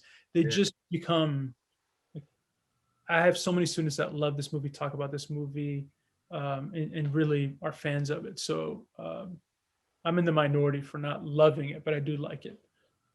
That just, and then I still like, to this day, it destroys me, that image of the bear sucking them off or whatever, the bunny, whatever's, and it's like, what is that? Like, what is going on in there? And what was the intention? And like, it's weird, huh? Well, I was gonna say, I think if you didn't think it was weird, there might be a problem. Kind of like, what the hell's going on? But there's been like metaphorical I think this is one of the most written about movies and moments probably ever. What does that mean? And that, and it's crazy how just those quick moments can, almost like Parasite. We talk about just that 1 second. Yeah, same. And they don't talk about it again. You don't hear about it. It's just, it's there. It's one of those things that gets ironed and branded into your brain, and you see it, can't unsee it. And I think, it's really, really, really good film. I really enjoy it. Cool. My number 2, you mentioned it earlier, so you probably know what it's going to be. Just again, another movie that my father really loves. I should say, we still watch this movie. Soundtrack, probably might be my favorite soundtrack of all time. Oh wow, this is that deep in the mix. Oh, it's deep. Is it Conan? It's Conan the Barbarian. Wow. Oh, dude, I can't wait to hear. Okay, yeah, number fucking 2. Hey, doing this was interesting. It made me almost read the top 10 actors and females. Going through this gives you a better assessment of what actors really do pop up more frequently than others. I should have gave Arnold more credit earlier on because we said action heroes, but 10. Arnold is fucking wearing them. I'm wearing them right now. This era, starting with Conan and Terminator and Predator and Running Man and Twins, and then in the 90s with Kindergarten Cop and all that, this is like him just on fire with everything he did was a hit. When you do something like Kindergarten Cop and you go, what the hell? And then the thing makes over 100 million, or Twins, doing comedy. But I think Conan the Barbarian was really that first time that anybody gave him a serious part. Without Conan, I don't think he would get Terminator, because Conan was like, oh, he can carry a movie by himself. And with Terminator, you get Predator and all the other stuff that comes with it. But John Milius, the director, co-writer of the film, I don't think he wrote. I think Oliver Stone, wrote this one too. I think he co-wrote this one. You mean John Goodman, right? Or no? It's my Big Lebowski joke. Inspired. Exactly. Yeah, do your thing, man. Do your thing. Well, if anybody doesn't know, John Milius was the inspiration for John Goodman's character in Big Lebowski. Yeah. And John Milius is a character, loved guns, very kind of like Republican guy and things like that. But this film, a lot of people might not like to put it this way, but it's kind of like a B movie if you look at it on the surface, in terms of, it's not like a huge budget film. Obviously Arnold was not a professional actor at the time, but I honestly think the music elevates this movie to an A+ for me. That's how much I love the music and how much emotion it adds. From the opening scene where we see the sword being made in Yeah, the yeah. anvil of Crom, when that comes on, I mean, just the weight of that is so amazing. To then Conan and his father speaking and telling him about kind of the gods and different things. And then you get, I mean, this is one of the best opening sequences you're ever going to see. Then we cut to basically the invasion from James Earl Jones coming in and killing Conan's father and then decapitating his mom. And I want to mention this again because when you talk about nonverbal acting and performing with just your eyes and body language, Yeah. try to find that moment. But the moment where James Earl Jones as Thulsa Doom is getting ready to, he basically comes up to Conan's mom and she's holding his hand and he looks at her and he basically kind of turns his back to kind of saying, well, okay, I'm not going to kill you. And he gives this look that reminds me of Wes Studi from Last of the Mohicans, very similar. Yeah. He kind of looks and he goes, yeah, I don't think I'm going to do anything. And then he turns around and just cuts her head off right there. And we see just, the head falling and the young Conan looking up and saying, what the hell? I just saw my parents both murdered in cold blood in front of me. But that kind of creates him as who he becomes. I remember the cover said thief, warrior, gladiator. Those are the three things that he becomes. And I just really think James Earl Jones is awesome in this, by the way, if he didn't get it from just that comment of him. But just so many memorable moments.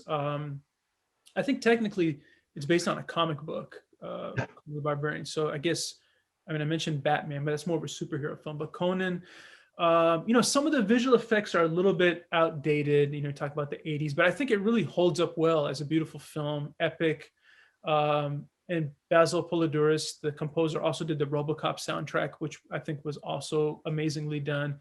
And he definitely passed away way too young. I thought he was very talented.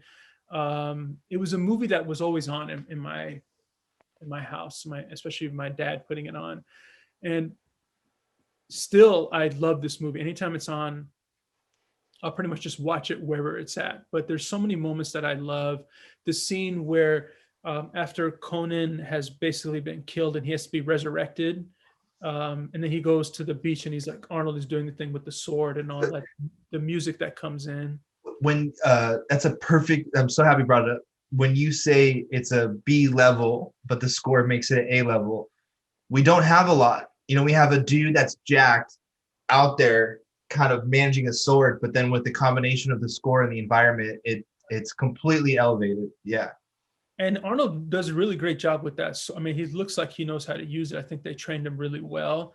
And it takes more than just physical. A lot of people think, oh, well, Arnold is a big guy, so that's all it takes. But that remake or whatever that Jason Momoa one was just horrendous, horrible. It was just, and I always had read that Arnold Schwarzenegger wanted to do a follow-up because Conan the Destroyer came out after, and I don't mind Conan the Destroyer, to be honest with you. I think that one is solid too. I like him.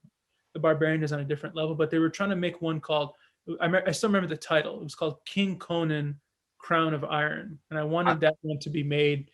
Arnold is a little too old now, but I'm looking at the DVD. I just want to grab it. I have a stack right now of just director's commentaries of what I want to watch or like listen to. I just gotta show you because I wanted the second one. I've never listened to the director's commentary.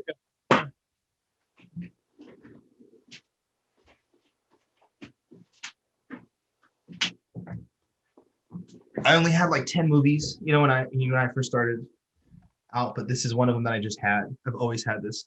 It's a really good commentary. I think it's Oliver Stone, John Milius, Arnold. They kind of, they're all not all together. I think Arnold and Milius are together, but Oliver Stone kind of drops in. Sweet. That's awesome. Yeah, no, it's that's so cool. It's that's high up on your list, man. I love that.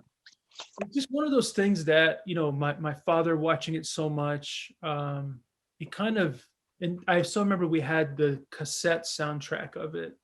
It was just always on in our car. We were driving somewhere, the Conan the Barbarian soundtrack is on. We're at home watching it, it's on. And obviously, my father was the driving force behind it, but even myself, I came to respect and love it as well. And yeah, I mean, it's not a traditional what you would qualify as like an all-time great film, but for me personally, as for my list, I think um, when you talk about a movie that has rewatch value in terms of how many scenes I can name another 20 scenes that I would love to watch from this movie. In fact, it gets me excited. I want to watch it later tonight. So yeah, for me, number two, Conan the Barbarian, 1982.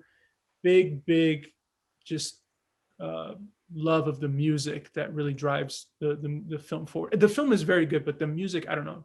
Sometimes things like King Arthur and movies like that, it just takes it up another notch, or in this case, probably like 5 notches. I always like those films where we see them as a kid and then we see them as an adult. I like when they did like I know you don't like this movie, but when they did like 300, the kid's out there and he like hunts a wolf or something. Or a bad example, Halloween, the Rob Zombie one. Mhm. The kid is like a petite, kind of dorky, blonde-haired kid, and then we flash him as an adult, and he's like giant size, different color hair, brown beard. So I always really got a kick out of how he's pushed. That's it. Like instead of showing us a scene, he's out hunting, blah blah blah. I love the idea that he's just pushing that determined. How he gets all big. Mhm. That way that edit happens always is just imprinted in my brain. I always thought that was hilarious. Like I wonder how many people. It's like Rocky with the eggs. I wonder how many people are out there just fucking pushing a sled, thinking they're gonna, I push a sled for what, 15 years? I know that's what they just make. I love how they made it like this is just what, and he's like, now I'm just huge forever, permanently. It's awesome.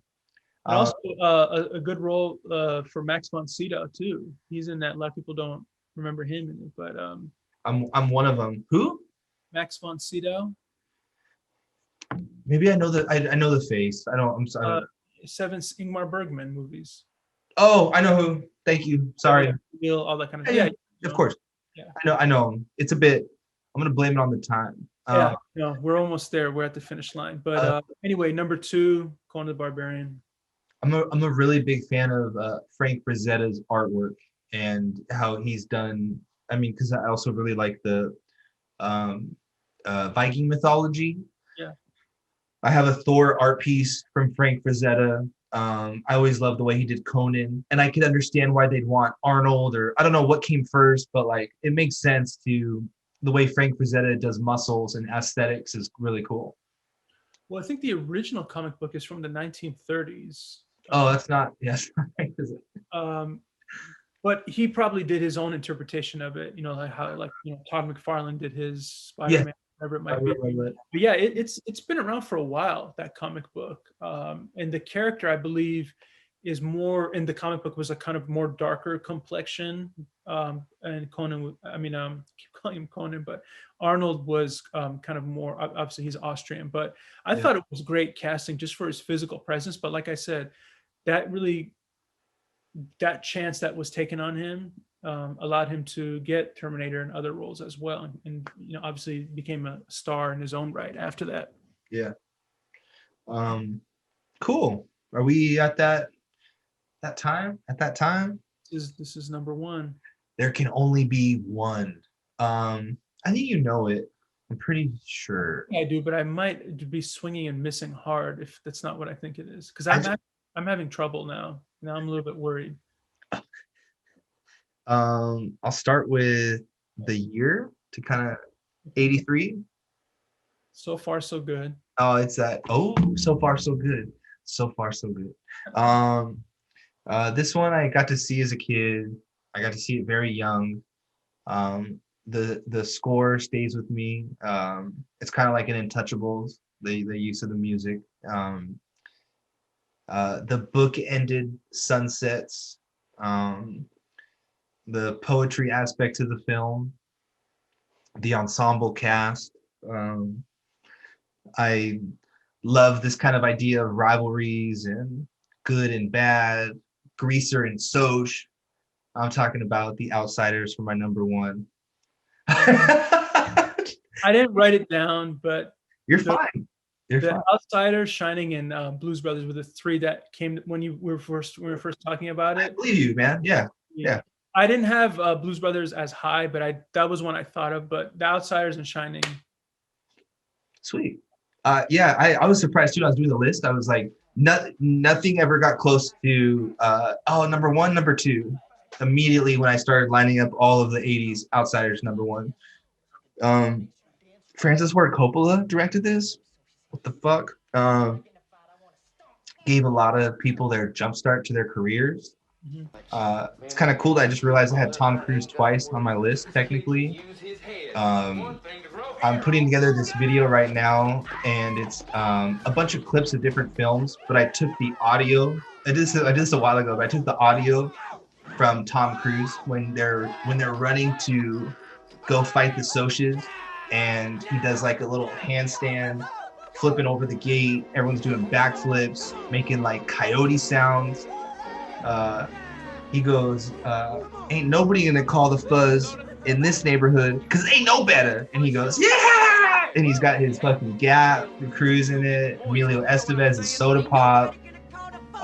Rob Lowe, Swayze, Ralph Macchio, Thomas E. Howell. I was gonna say I remember Ralph Macchio being in that too.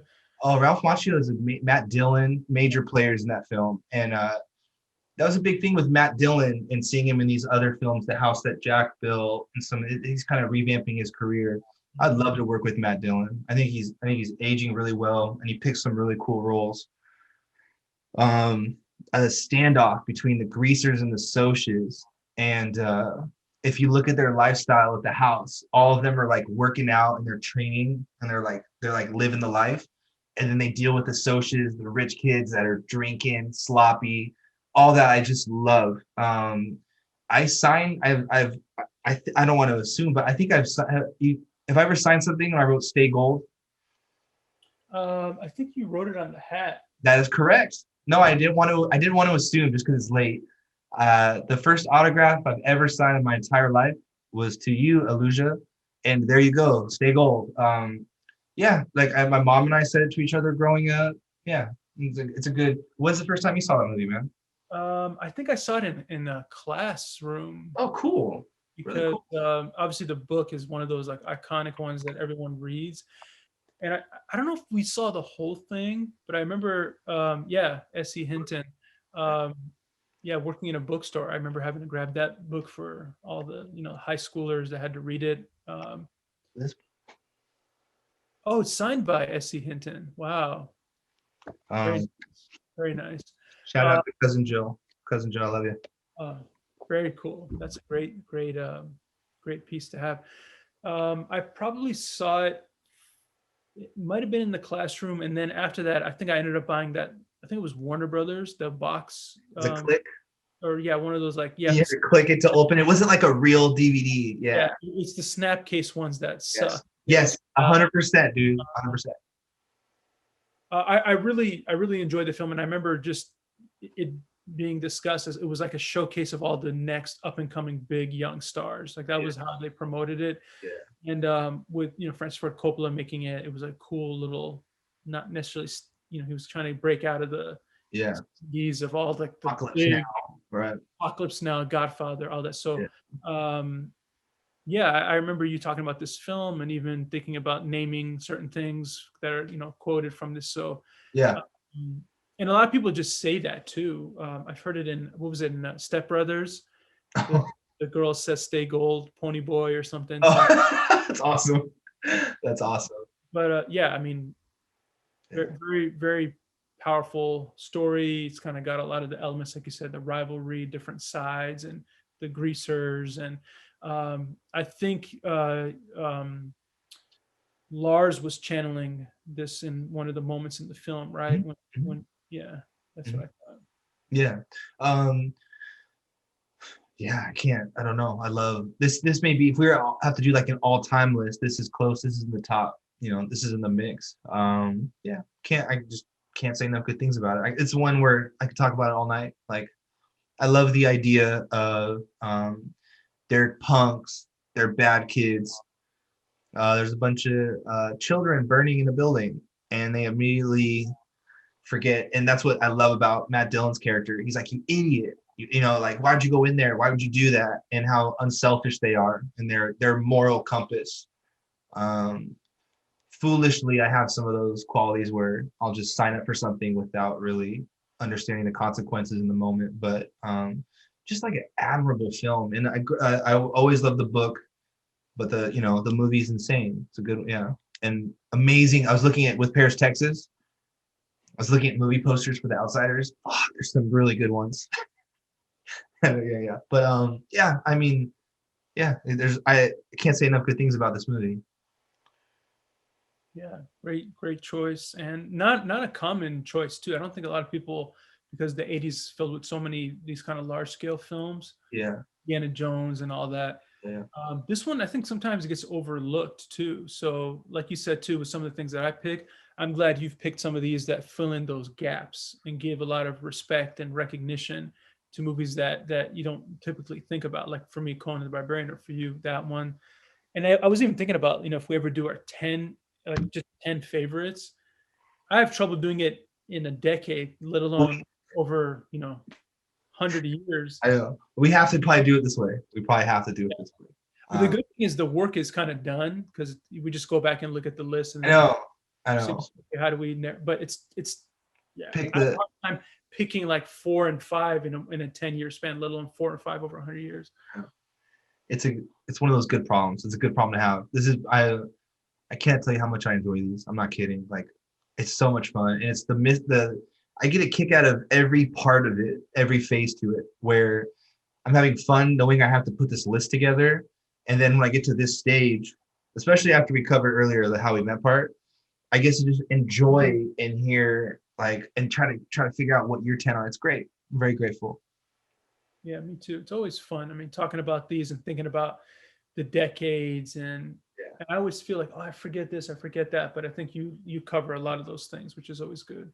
Same to you. Elyusha, take it away for your number one.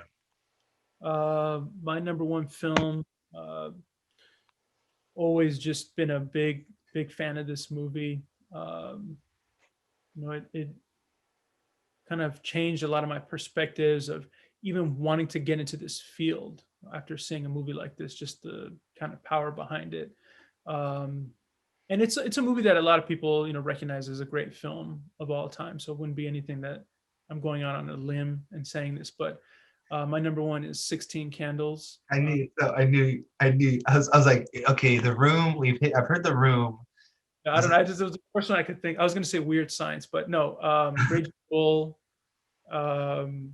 If we do end up doing our 10 of all time, this is pretty high up there. We talked about it earlier, so there's some of the things we covered, but based on the life of Jake LaMotta, the boxer, co-written by Paul Schrader, who Taxi Driver, did his own thing. A couple other movies from this era I'll talk about when we get to our honorable mentions and things. The music I love. Again, I'm very driven by music and film, but the Cavalleria Rusticana, the intermezzo is great. That the iconic opening and closing music of the film. You got Benny Goodman, you got Ella Fitzgerald, Carlo Butti, Italian singer. The visuals of the film, the steady cam that's used when he's entering the ring, where it goes from steady cam to crane, where you have Michael Chapman, who did the cinematography, who had worked with Scorsese on Taxi Driver a few years before. So when you say I did the cinematography for Taxi Driver and Raging Bull, I mean, like, what else do you got to do in life? Yeah.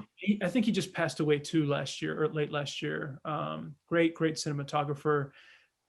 And the funny thing is, I remember Scorsese reading some things where he said he didn't want to do this movie because he knew nothing about boxing. Well, why do I even want to do this? And Cool.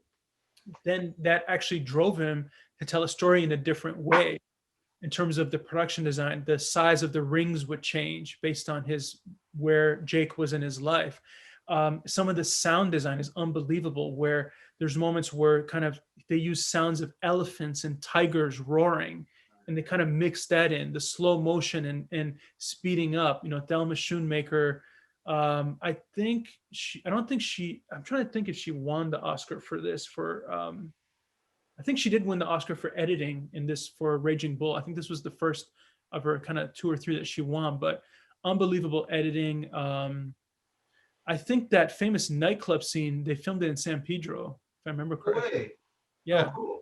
Yeah, I don't know if it's still there, but of course the final moments with, on the waterfront, it could have been a contender, all that kind of stuff. My favorite, one of my favorite moments is there's just a fight between, I think it's the second fight between Sugar Ray Robinson and Jake, where you have the kind of the slowing, speeding up of time, the kind of the shots of them looking at one another, the different angles that are used, some of the Dutch angles when he gets kind of like the water splashed on him between the lines, the angles that are there.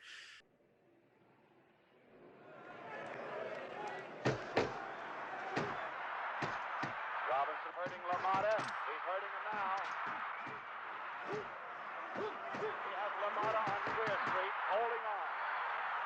Well, certainly that was one of the most damaging evidences of punching that you have seen in recent years. Come on! Come on! Come on! Come on! Come on! What are you standing for? Come on! Robinson, apparently tired, punched with a fairly well and rocked Jake LaMotta right to his heel. Come on, Ray.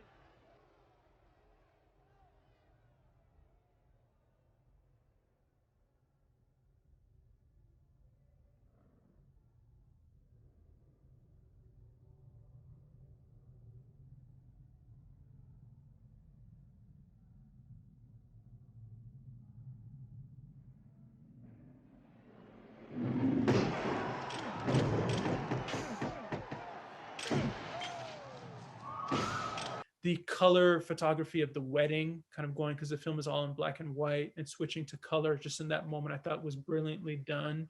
And I'm a fan of boxing in general, if you can't tell from behind me, but specifically with that film. So in terms of the great boxing films in history, you have Rocky and all that, but I think Raging Bull is just, it's a boxing film, but more than anything, to me, it's actually a character study that happens to be about a boxer. That's the way I think that Scorsese approached it. And I think him and Michael Chapman, when they were kind of creating the visual design of the film, they used images from Life magazine and kind of those black and white images that they noticed of boxers. And that's where they kind of stuck with that black and white imagery of the 80s. So I always love when filmmakers take a risk and do something in black and white when it's all just color all the time. Elephant Man, same thing from this era. You also have Malcolm and Marie that just did it. They actually shot it on film. I didn't know that, 35 millimeters. So we talked about it before, but I just, the performance by De Niro is just one of my all-time favorites. Joe Pesci, Kathy Moriarty, Frank Vincent. The fact that, like we said earlier, he gained 70 pounds, came back, and then, it's like best shape, worst shape. Talk about bookends when you talk about that. So it's my favorite Scorsese film as well. Yeah. I was having a discussion with my brother. He was surprised to hear that, but I just love everything about this film. I remember having that DVD set, the box one. I went through every special feature, everything with that movie. Easy number one. And again, when we talk about this era for Scorsese, we mentioned After Hours, Last Temptation, King of Comedy. He's the man. It did have a slip with the sheet, right? Their DVD was just like soft, and it's very similar to the Rocky box. It looks like they kind of went for the same gray color scheme. Yes. It was a really good set, even for back then. But I agree. I'm trying to think of what moment to put up when we do kind of our images. But that's that entering the ring, the color weighting, the Sugar Ray Robinson, that scene in jail where he's punching the wall. Always just like the power behind that was unbelievable, and just the versatility of De Niro. He fights Sugar Ray in it or no? Sugar Ray Robinson. The guy that played him. What? Scary, isn't it? Yeah, he had a really unique face. And it's so zombie-like almost. And like the way they did the makeup when he gets like hurt too and knocked out, and the way he holds himself. He's so lean. Going back to like Paris, Texas talk. Like it was always a trippy visual for me because I saw this movie as a kid. And I get bummed out because I know kids go through the same thing where I was very young and I was a fan of Scorsese, but it took me longer to watch because it's in black and white. It's just bullshit, you know. But I think the fact that Scorsese wasn't a fan of boxing or Yeah. nothing about boxing is what makes this film stand out so much, because he's basically saying, I don't know anything about it, but I'm going to approach it. Like I said, it's a character study that happens to be about a boxer. So when you play around with the ring size, the different effects that are used, and he said that each fight he tried to approach it in a different way based on what was happening with Jake. And you have the scene with Jake and Joe Pesci where he's like, punch me, punch this and all that. Um, yeah, great role for both of them.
Championship of the world, 15 rounds. In this corner, the very worthy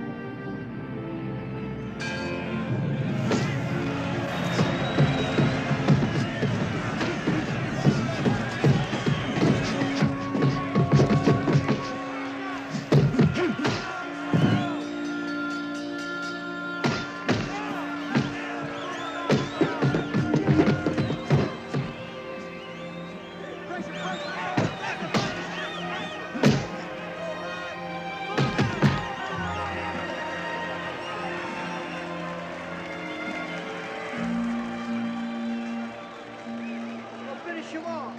He's all stupid out.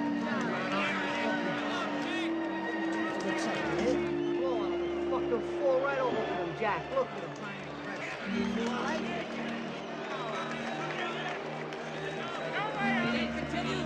They played brothers in the film, and you kind of see how they have a little bit of a fracture, and just the stuff with his wife is pretty heavy. All the stuff that is going on, and then his first wife that he's with, it's just a lot of yelling and shouting and disrespect. But that's who Jake was, unfortunately. And yeah, when you talk about the 80s, and when I was making the list, kind of like you with the Outsiders, you had it at 1. For me, it was like no question. I had Raging Bull at 1, and then it was kind of like figuring out Yeah. 2 through 10.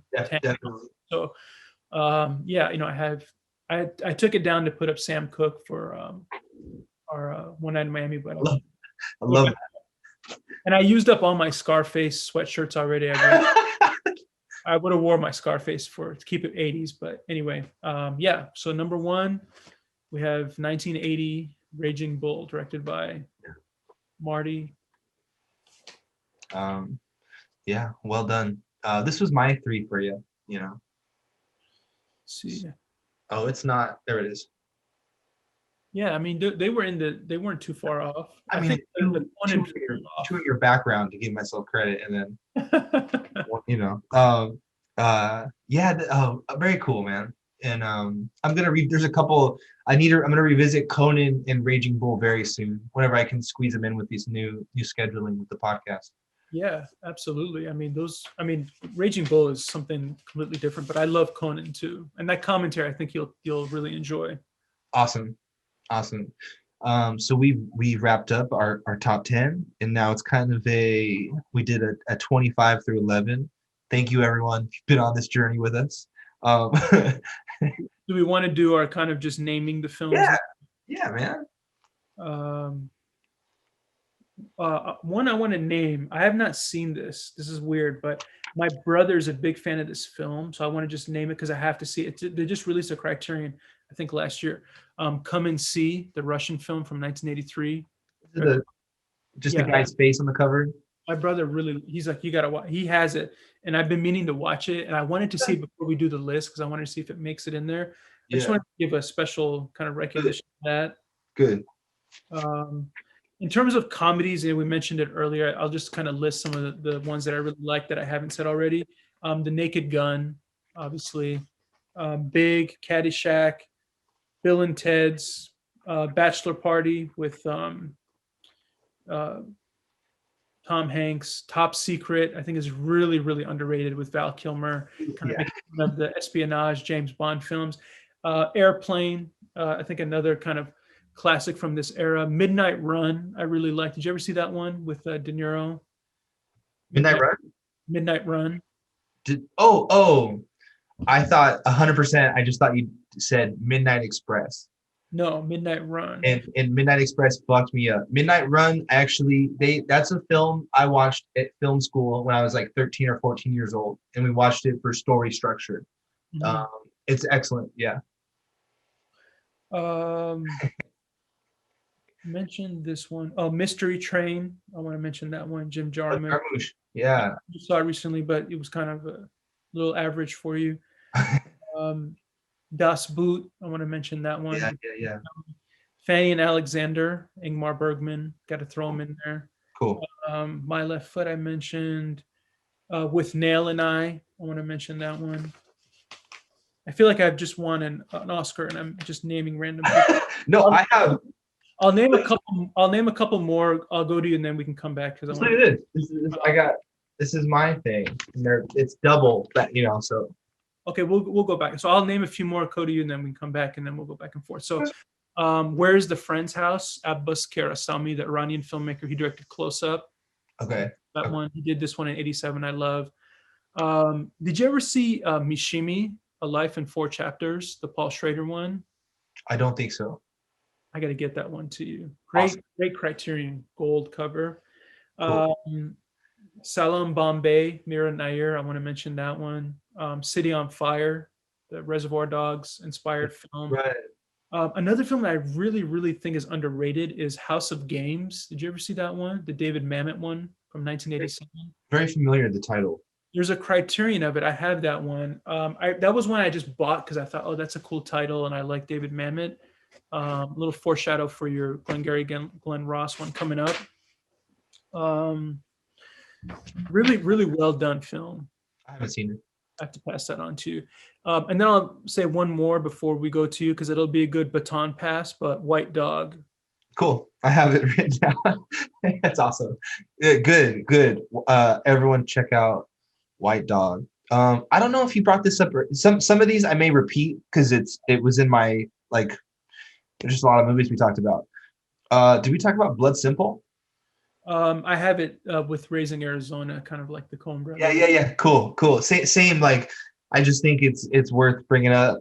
We touched on Rocky 4 a lot. I'm a big fan also of Rocky 3, but definitely watched Rocky 4 way more times. And I just enjoy Mr. T's just like training in the basement. You want to be with a real man. All that shit's cool. And then, as much as I've made like E.T. my number 22 or whatever the hell, Spielberg in this decade was pretty impressive. Indiana Jones, Empire of the Sun, The Color Purple, and he did a Twilight Zone movie, TV movie. But that's pretty, like, as much as those aren't my my big movies, very impressive. That's pretty awesome too. And then to change it up like that, I think is really cool. Another one is Rumblefish. I'm a big fan of Rumblefish. good Criterion. I had Fitzcarraldo. Another one. This one I watched because of you. Angst. Yeah, I had that. Right on. I put a note next to it: viewer discretion advised. Little NC-17. You know. Yeah, I mean, if you like Gaspar Noé and the movie Into the Void, this is a big influence on him. It's a Austrian film, Angst. This one time we went to a filmmaker's house, Nathan and I, and he had like 4 movies, and one of them was Irreversible. And I was like, that's weird. You know, I was like, maybe it was a gift, but I was like, who fucking gives that as a... Anyway, I had Ran and Cage Musha, also Cage Musha. The other one that I had written down was a movie called, did I say it brutally wrong right now? No, I just like the way you look because I'm not. We gotta ask Shun about. Oh, okay. I think Kage Musha is how I thought it was said, but I might ask Shun, and he's like, "You're an idiot." You're saying so. I'm just laughing because you're looking at me, but I don't sometimes know either. But whenever Shun's he's cool about it. He's like, he goes, if you're making an effort, fuck them. They're gonna give you shit for it. You know, I'm like, all right. So Rand, Kurosawa was 2 films. The last one, then I'll pass it back to you, is My Life as a Dog. Yeah, good one. Yeah, really good film. Another Criterion, I believe. Correct. Just give me a little shout out. No, you're right. Thank you, Criterion. Let's see. I want to also mention I'm a big fan of John Woo, Chow Yun-fat, The Killer and A Better Tomorrow. A little love to some Hong Kong action. Rain Man. I think that was another early film I saw in theaters. A little too young for that one. Gotta watch Wagner. 222 toothpicks. 223 toothpicks. Yeah. Tom Cruise again overlooked, but Dustin Hoffman got the Oscar. This one, you talked about John Carpenter. This one is one of my all-time favorite John Carpenter films. Like my brother and I would watch this all the time. Big Trouble in Little China. Cool. Fun film. Kurt Russell in his prime. Great role, great dialogue, fun moments. Lethal Weapon, got to throw that in there. I really, the first one is fun. I mean, even the second, third one had some good moments as well. Yeah. And then I want to mention Peter Weir, who's a all-time favorite director of mine. But in the 80s, I wrote down a bunch of his movies that I love. Gallipoli and The Year of Living Dangerously, both with Mel Gibson, kind of early roles. Witness, John Book, your favorite. Dead Poets Society, really good film. And then kind of sticking with Australia, Mad Max, Road Warrior. Yeah, you can't get better than that. I agree. And then one that I watched with my brother a lot, which is it was a really freaky movie to watch as a kid. I don't even know if it was marketed as a kid's film. Who Framed Roger Rabbit? You had a bad experience with that? It was just weird to watch that, especially when the guy's like melting and all that. Yeah. But guess who's in it? Bob Hoskins, who's the man. So you got to recognize him. Shout out to Bulldogs. I mentioned Fletch for Chevy Chase, but also National Lampoon's Vacation. Good. Awesome. Another film called Moscow Does Not Believe in Tears, 1980 film, really well done. The director Menshov, forgot his first name. Children of a Lesser God, I want to mention that one. Randa Haynes, 1986, dealing with kind of deaf. The lead actress Marlee Matlin won an Oscar for it. That's kind of become the in thing, is Sound of Metal and Quiet Place, and that new one Coda, dealing with kind of deaf community and all that. And this was one of those first I kind of laid it down. Vagabond by Agnes Varda, I really love. Christmas Story you mentioned earlier, Raising Arizona, the original Vanishing, the Dutch film, the 1988 one. I really like that. That's awesome. I just watched that. Yeah, that's awesome. Another good filmmaker from this era, Alan Parker, who did Mississippi Burning, Angel Heart, Pink Floyd's The Wall in 1982. The Last Emperor, I'm a big fan. Bernardo Bertolucci. And then I got a couple more that are a little bit more obscure. I'll pass it back to you, and then I can talk about them. But I'm trying to see. Oh, Lean on Me. I really like that film. Yeah. The Seventh Continent, Michael Haneke. I think I forgot to even mention Benny's video for the 90s. Oh, I don't know how okay. but anyway, with Michael Haneke, I'll pass it back over to you. We'll just redo the '90s one to do. Yeah, just throw- edit. throw- Oh yeah, we can throw in an edit. Just Benny's video. Like Benny's video. Okay. I'm sorry. You brought up just Carpenter, and I just want to talk about him. So John Carpenter in the '80s directed The Thing, They Live, Big Trouble in Little China, Starman, Christine, The Fog, Escape from New York. It's just like, it's a bad man right there. It's a bad man. He's in the zone. And in all of his films, some of these I don't have the DVDs for, but every one that I own, he always does a director's commentary on them, and it's like just extremely knowledgeable. He's great. He has a true doesn't give a fuck personality, kind of tells it as it is. I recommend the They Live commentary. He's got Roddy Piper on it, and Roddy Piper ends it with it'll be 5 minutes in hell, or I always fuck it up. It'll be 5 minutes in heaven before the devil knows you're dead. It's a great sign out. I gotta stop calling it the other way around. Yeah, he just was on a roll. And then we talked about Christine not too long ago, and kind of relating to Terminator and just the innovation on that film. Mad Max 2 is a big one for me. The Beyond Thunderdome, great performances. I heard you bring it up. It made my list too. That's it for that. Okay. Is Beyond Thunderdome the third one or the second one? Isn't the Road Warriors the second one? I don't know. Right. No. Right now, the one with Tina Turner is Beyond Thunderdome, right? Is that the second or third one? I think that's the third. Oh. Road Warrior is the second, I think, right? Which came out. Okay, so what's funny is, so you were talking about the one in 81. I'm talking about the one from 85, the third one, Beyond Thunderdome. Okay. I love that one. Yeah, no, that's really well done. Yeah. He basically fights Jason in a cage, and they're like attached to these attachments, and they're fighting. I love the third one. That little boy, little animal boy in the trash, running around. Really cool casting, really fun characters. I think Mad Max is dope. The second one's also really good.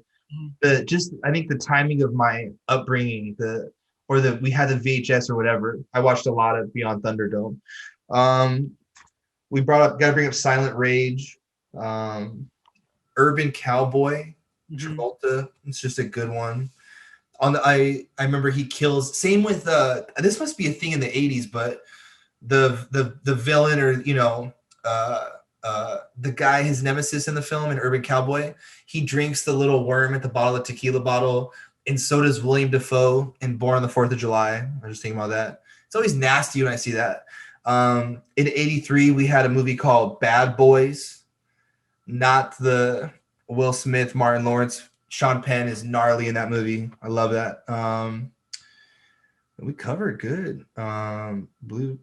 Bloodsport. Oh yeah.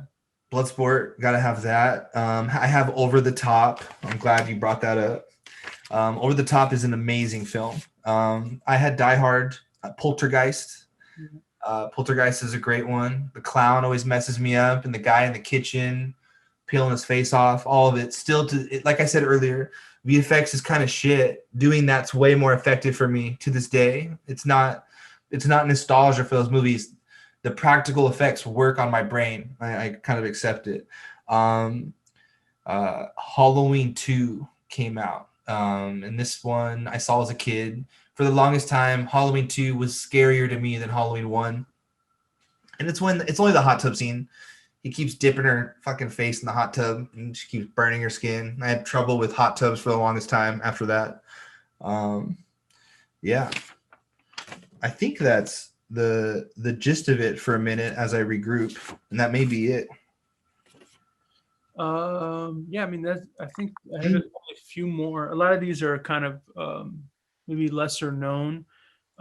There's a Hungarian filmmaker named Bela Tar. and he did a movie called Damnation that I really like. Title. Yeah, it's really, really good. There's some scenes with dogs in it that you might appreciate as a lover of dogs. And then another one, Mephisto from 1981. Ingmar Bergman loved this film. I remember that's, I think, how I heard about it. Cool. There's a lot of iconic images. There's a guy who's bald and he's wearing all this makeup, and that always stuck with me. Nice. Another Australian film, kind of sticking with that, a movie called Breaker Morant. Did you ever see that one? 1980. Cool. It's kind of a little bit like Paths of Glory, Oxbow Incident. It's like guys who are on trial for something they maybe didn't do. Mhm. Bruce Beresford direct. I think actually the Criterion put out, again, another Criterion. I think I have the original one, but Criterion, I think, put out a new version. The Decline of the Western Civilization. Did you ever see that? That's the title. Yeah, it's No. a documentary about punk rock in LA in the 80s. Nice. I think you would love that one. Penelope Spheris, who she directed Wayne's World and Clueless and a bunch of movies, Okay. but did Decline of the Western Civilization, and I think you would get a kick out of watching that. Did you ever see the hated Gigi Allen and the Murder Junkies documentary? No, which one's that one? It's the first thing that it's Gigi Allen is this punk rocker guy, Yeah. and Todd Phillips directed it. It was the first thing Todd Phillips ever did. I don't think I've seen that one.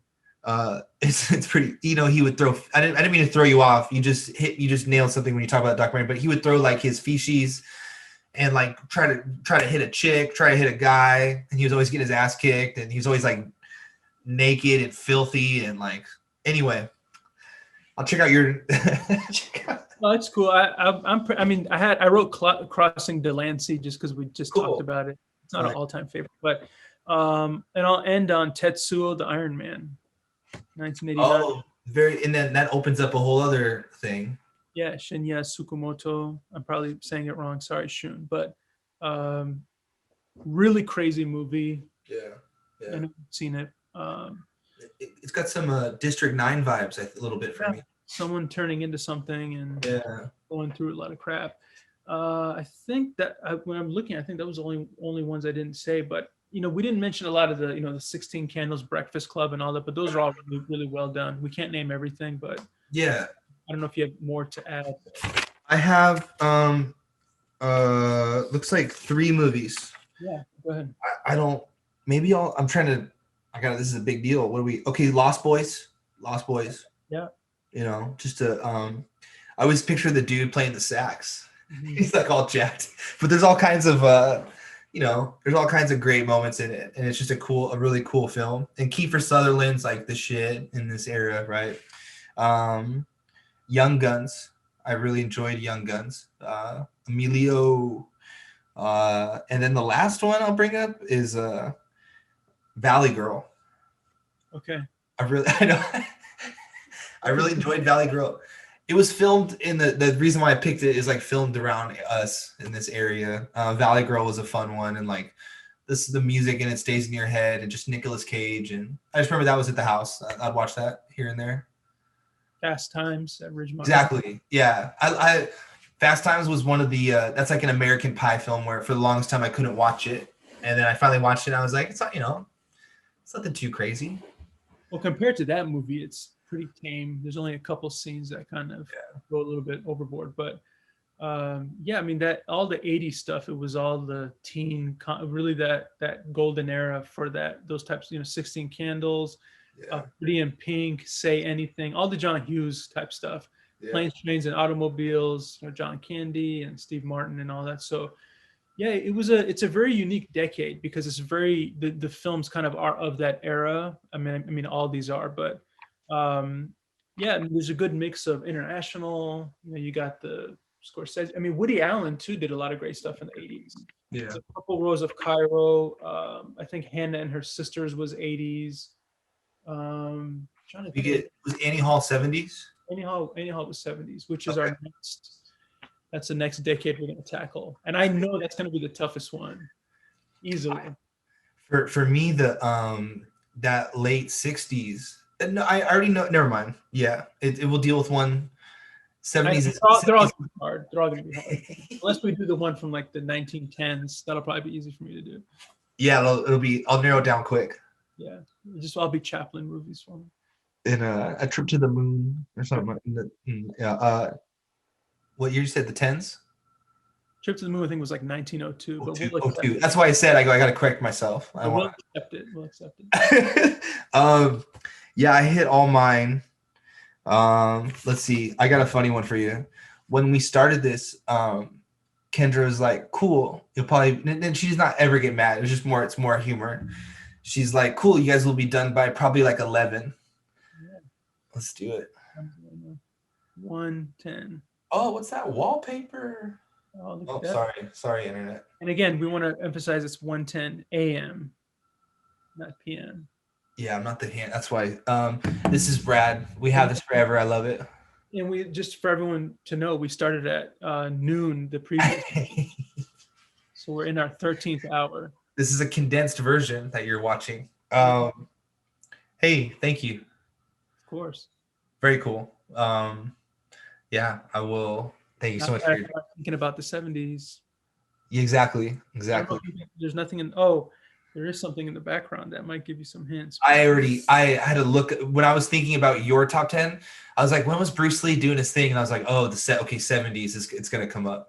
Well, I saw Enter the Dragon is on Netflix now. It's like one of the cool. top. So I'm happy people are watching it. But Cool. thinking about Bruce Lee, I'm thinking about a bunch of different things. That's gonna be tough to narrow down.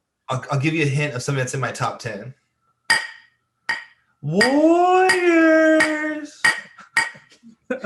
come out to play. It's the weirdest performance ever from a dude. Great. I don't know if I have anything that I could do. He's like, why'd you do it? He's like, no reason.